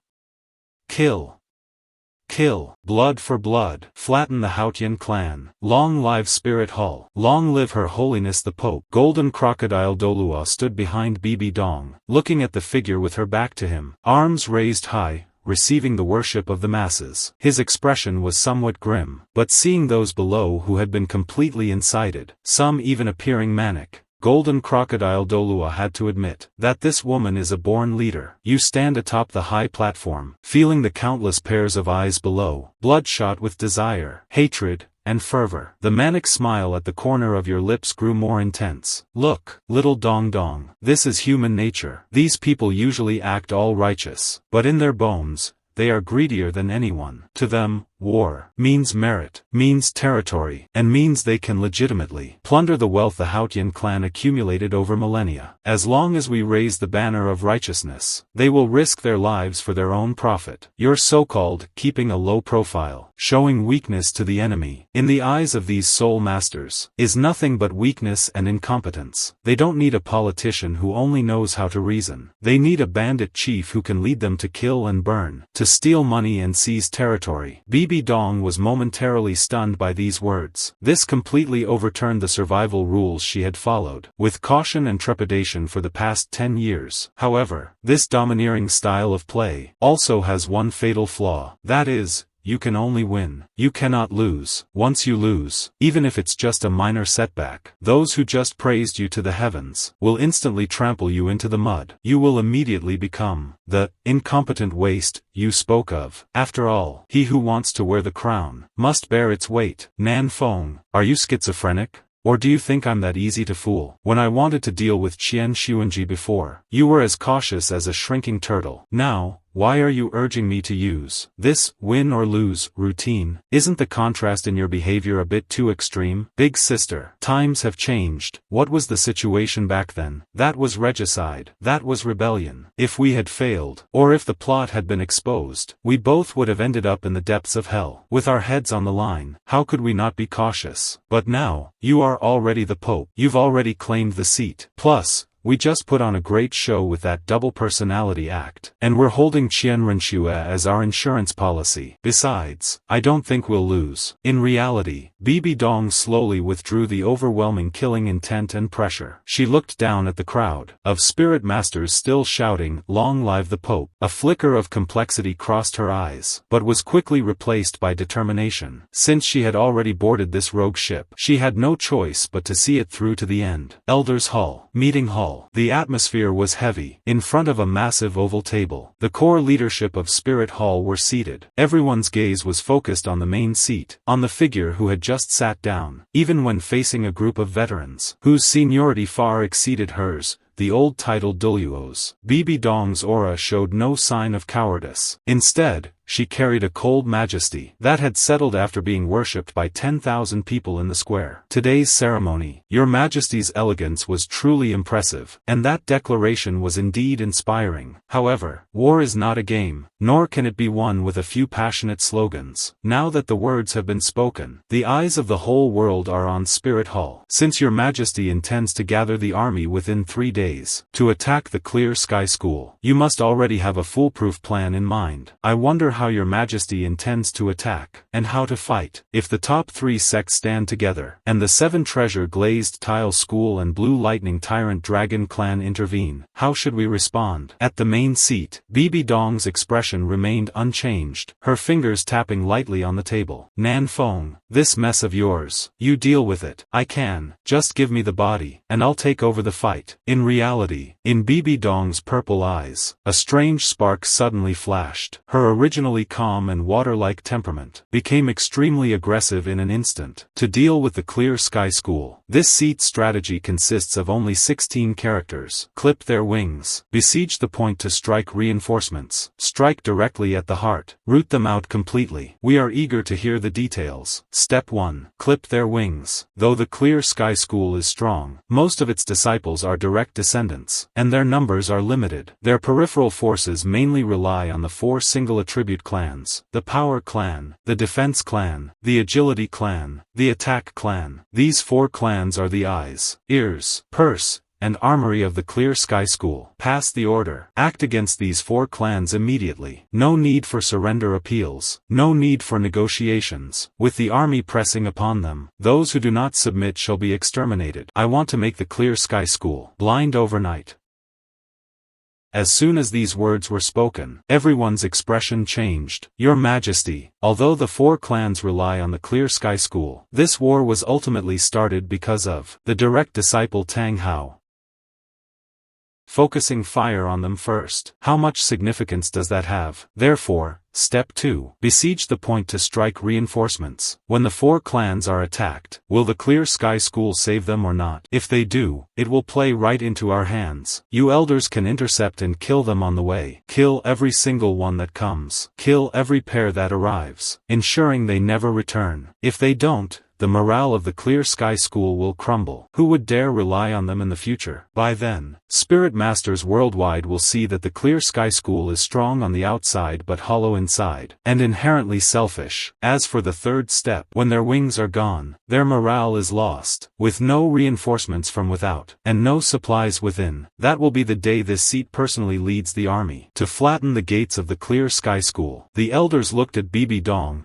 who was now radiating killing intent, as if possessed by a goddess of war, and were all too intimidated to speak. This plan is too crazy, too aggressive, but also too tempting. Golden Crocodile Douluo remained silent for a long time, quickly calculating the feasibility of the plan in his mind. If the first 2 steps could actually be achieved, the Clear Sky School would be half destroyed. Moreover, this style of fighting perfectly matches the current high morale of Spirit Hall. Golden Crocodile tilted his head slightly toward a burly figure sitting below him. The fleshy-faced elder gave a glance. That was the high-ranking elder Mo Xiong of the Elder Hall. Your Holiness, this plan does sound exhilarating, but please allow me to be blunt. Is it perhaps too underestimating of the enemy? What is Elder Mo Xiong's insight? I wouldn't dare call it an insight. It's just that these 4 single attribute clans, although they are merely affiliates, are the sharpest blades of the Clear Sky Sect, especially the Strength and Break clans. Their offensive collective power is immense. They are by no means easy targets. To suppress these 4 clans with thunderous force, we must deploy combat power at the tidal Douluo level. More crucially, regarding the strategy of besieging a point to strike reinforcements. Although the Clear Sky Sect now has only one tidal Douluo, Sect Master Tang Xiao. Those few elders, which one of them isn't a peak spirit Douluo with soul power above level 85? The Clear Sky Hammer is known as the world's #1 tool spirit. Its attack power is unrivaled among the same rank. If they fight desperately, they could truly drag a tidal Douluo down with them. If we split our forces into 4 routes, while the Clear Sky Sect concentrates all its elite elders to rescue only one clan, how will our scattered teams respond? When that time comes, will we be besieging the point to strike reinforcements, or will the enemy concentrate their superior forces and crush us one by one? For a moment, the atmosphere in the conference room quickly cooled down from the previous fervor, becoming somewhat timid and hesitant. Many elders began whispering to each other, their eyes flickering, clearly thinking of retreating. Seeing this, Yu suddenly let out a light laugh, the laughter carrying undisguised contempt and mockery. Your Holiness, what are you laughing at? I laugh because you've lived your whole lives, cultivated to become tidal Douluos, yet your minds are still stuck in decades ago. Do you think the Clear Sky Sect is too strong, or perhaps too united? Or is it that the plaque of the world's #1 sect, from back then, has completely terrified you? Have you all forgotten what happened when Spirit Hall first sent tidal Douluos to hunt down Tang Hao, wanting to seize that 100,000-year humanoid soul beast? What happened then? At that time, Tang Hao was merely a level 84 spirit Douluo, while one of our elders was a grand tidal Douluo of over level 90. In the end, Tang Hao not only fought back, but also smashed that elder's leg with one hammer blow, and walked away triumphantly. If I recall correctly, that elder seems to be Lord Mo Xiong, isn't it? Mo Xiong's face instantly turned as black as a pot bottom, his fists clenched tight, yet he couldn't utter a single word. Now, let's talk about the unity of the Clear Sky Sect. The previous Pope, Qian Xuanji,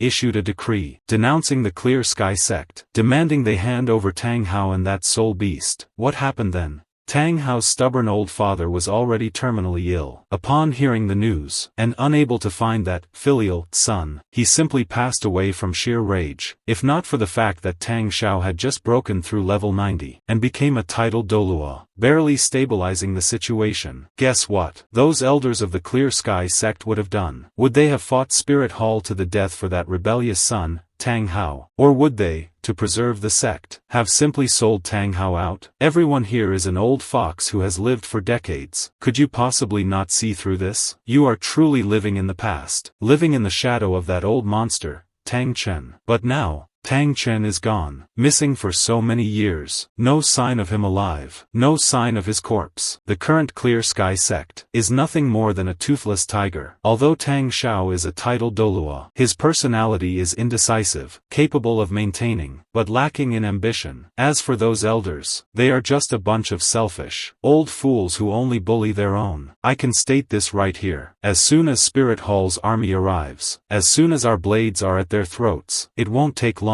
before those so-called hard bones will publicly announce Tang Hao's expulsion from the sect. They will say that killing Qian Xuanji was Tang Hao's individual act, and had nothing to do with the Clear Sky Sect. They will claim they are innocent, and that they are the victims. To save themselves, they will abandon Tang Hao without hesitation, abandon the affiliated clans, and even abandon their dignity. Everyone looked at one another, the fear in their eyes gradually replaced by doubt and contemplation. Your Holiness, your words make sense, but what if we bet wrong? What if the Haotian sect is truly pushed to the brink, and a cornered dog will bite? Elder Gui, I never gamble, because I have already prepared for them a gift that will force them to submit. What gift? I will personally write a letter to Tang Xiao, telling him that as long as the Haotian sect announces its seclusion, hands over the 4 subsidiary clans, and publicly expels Tang Hao, I may consider sparing the Haotian sect. If you were Tang Xiao, facing the Spirit Hall's army at your doorstep, facing a coup from your own elders, facing a choice between life and death, would you choose, for the sake of a brother who has caused catastrophic trouble, to die? Or would you choose to cut off the tail to survive, and preserve the sect? Every elder silently asked themselves this question. The answer was obvious. Furthermore, in this battle. None of you here need to take any risks. The 4 single attribute clans, we can pick the easiest target. Aside from being fast, these people have no other skills. A few power attack Soul Douluo bishops could easily crush them into the ground. Even better,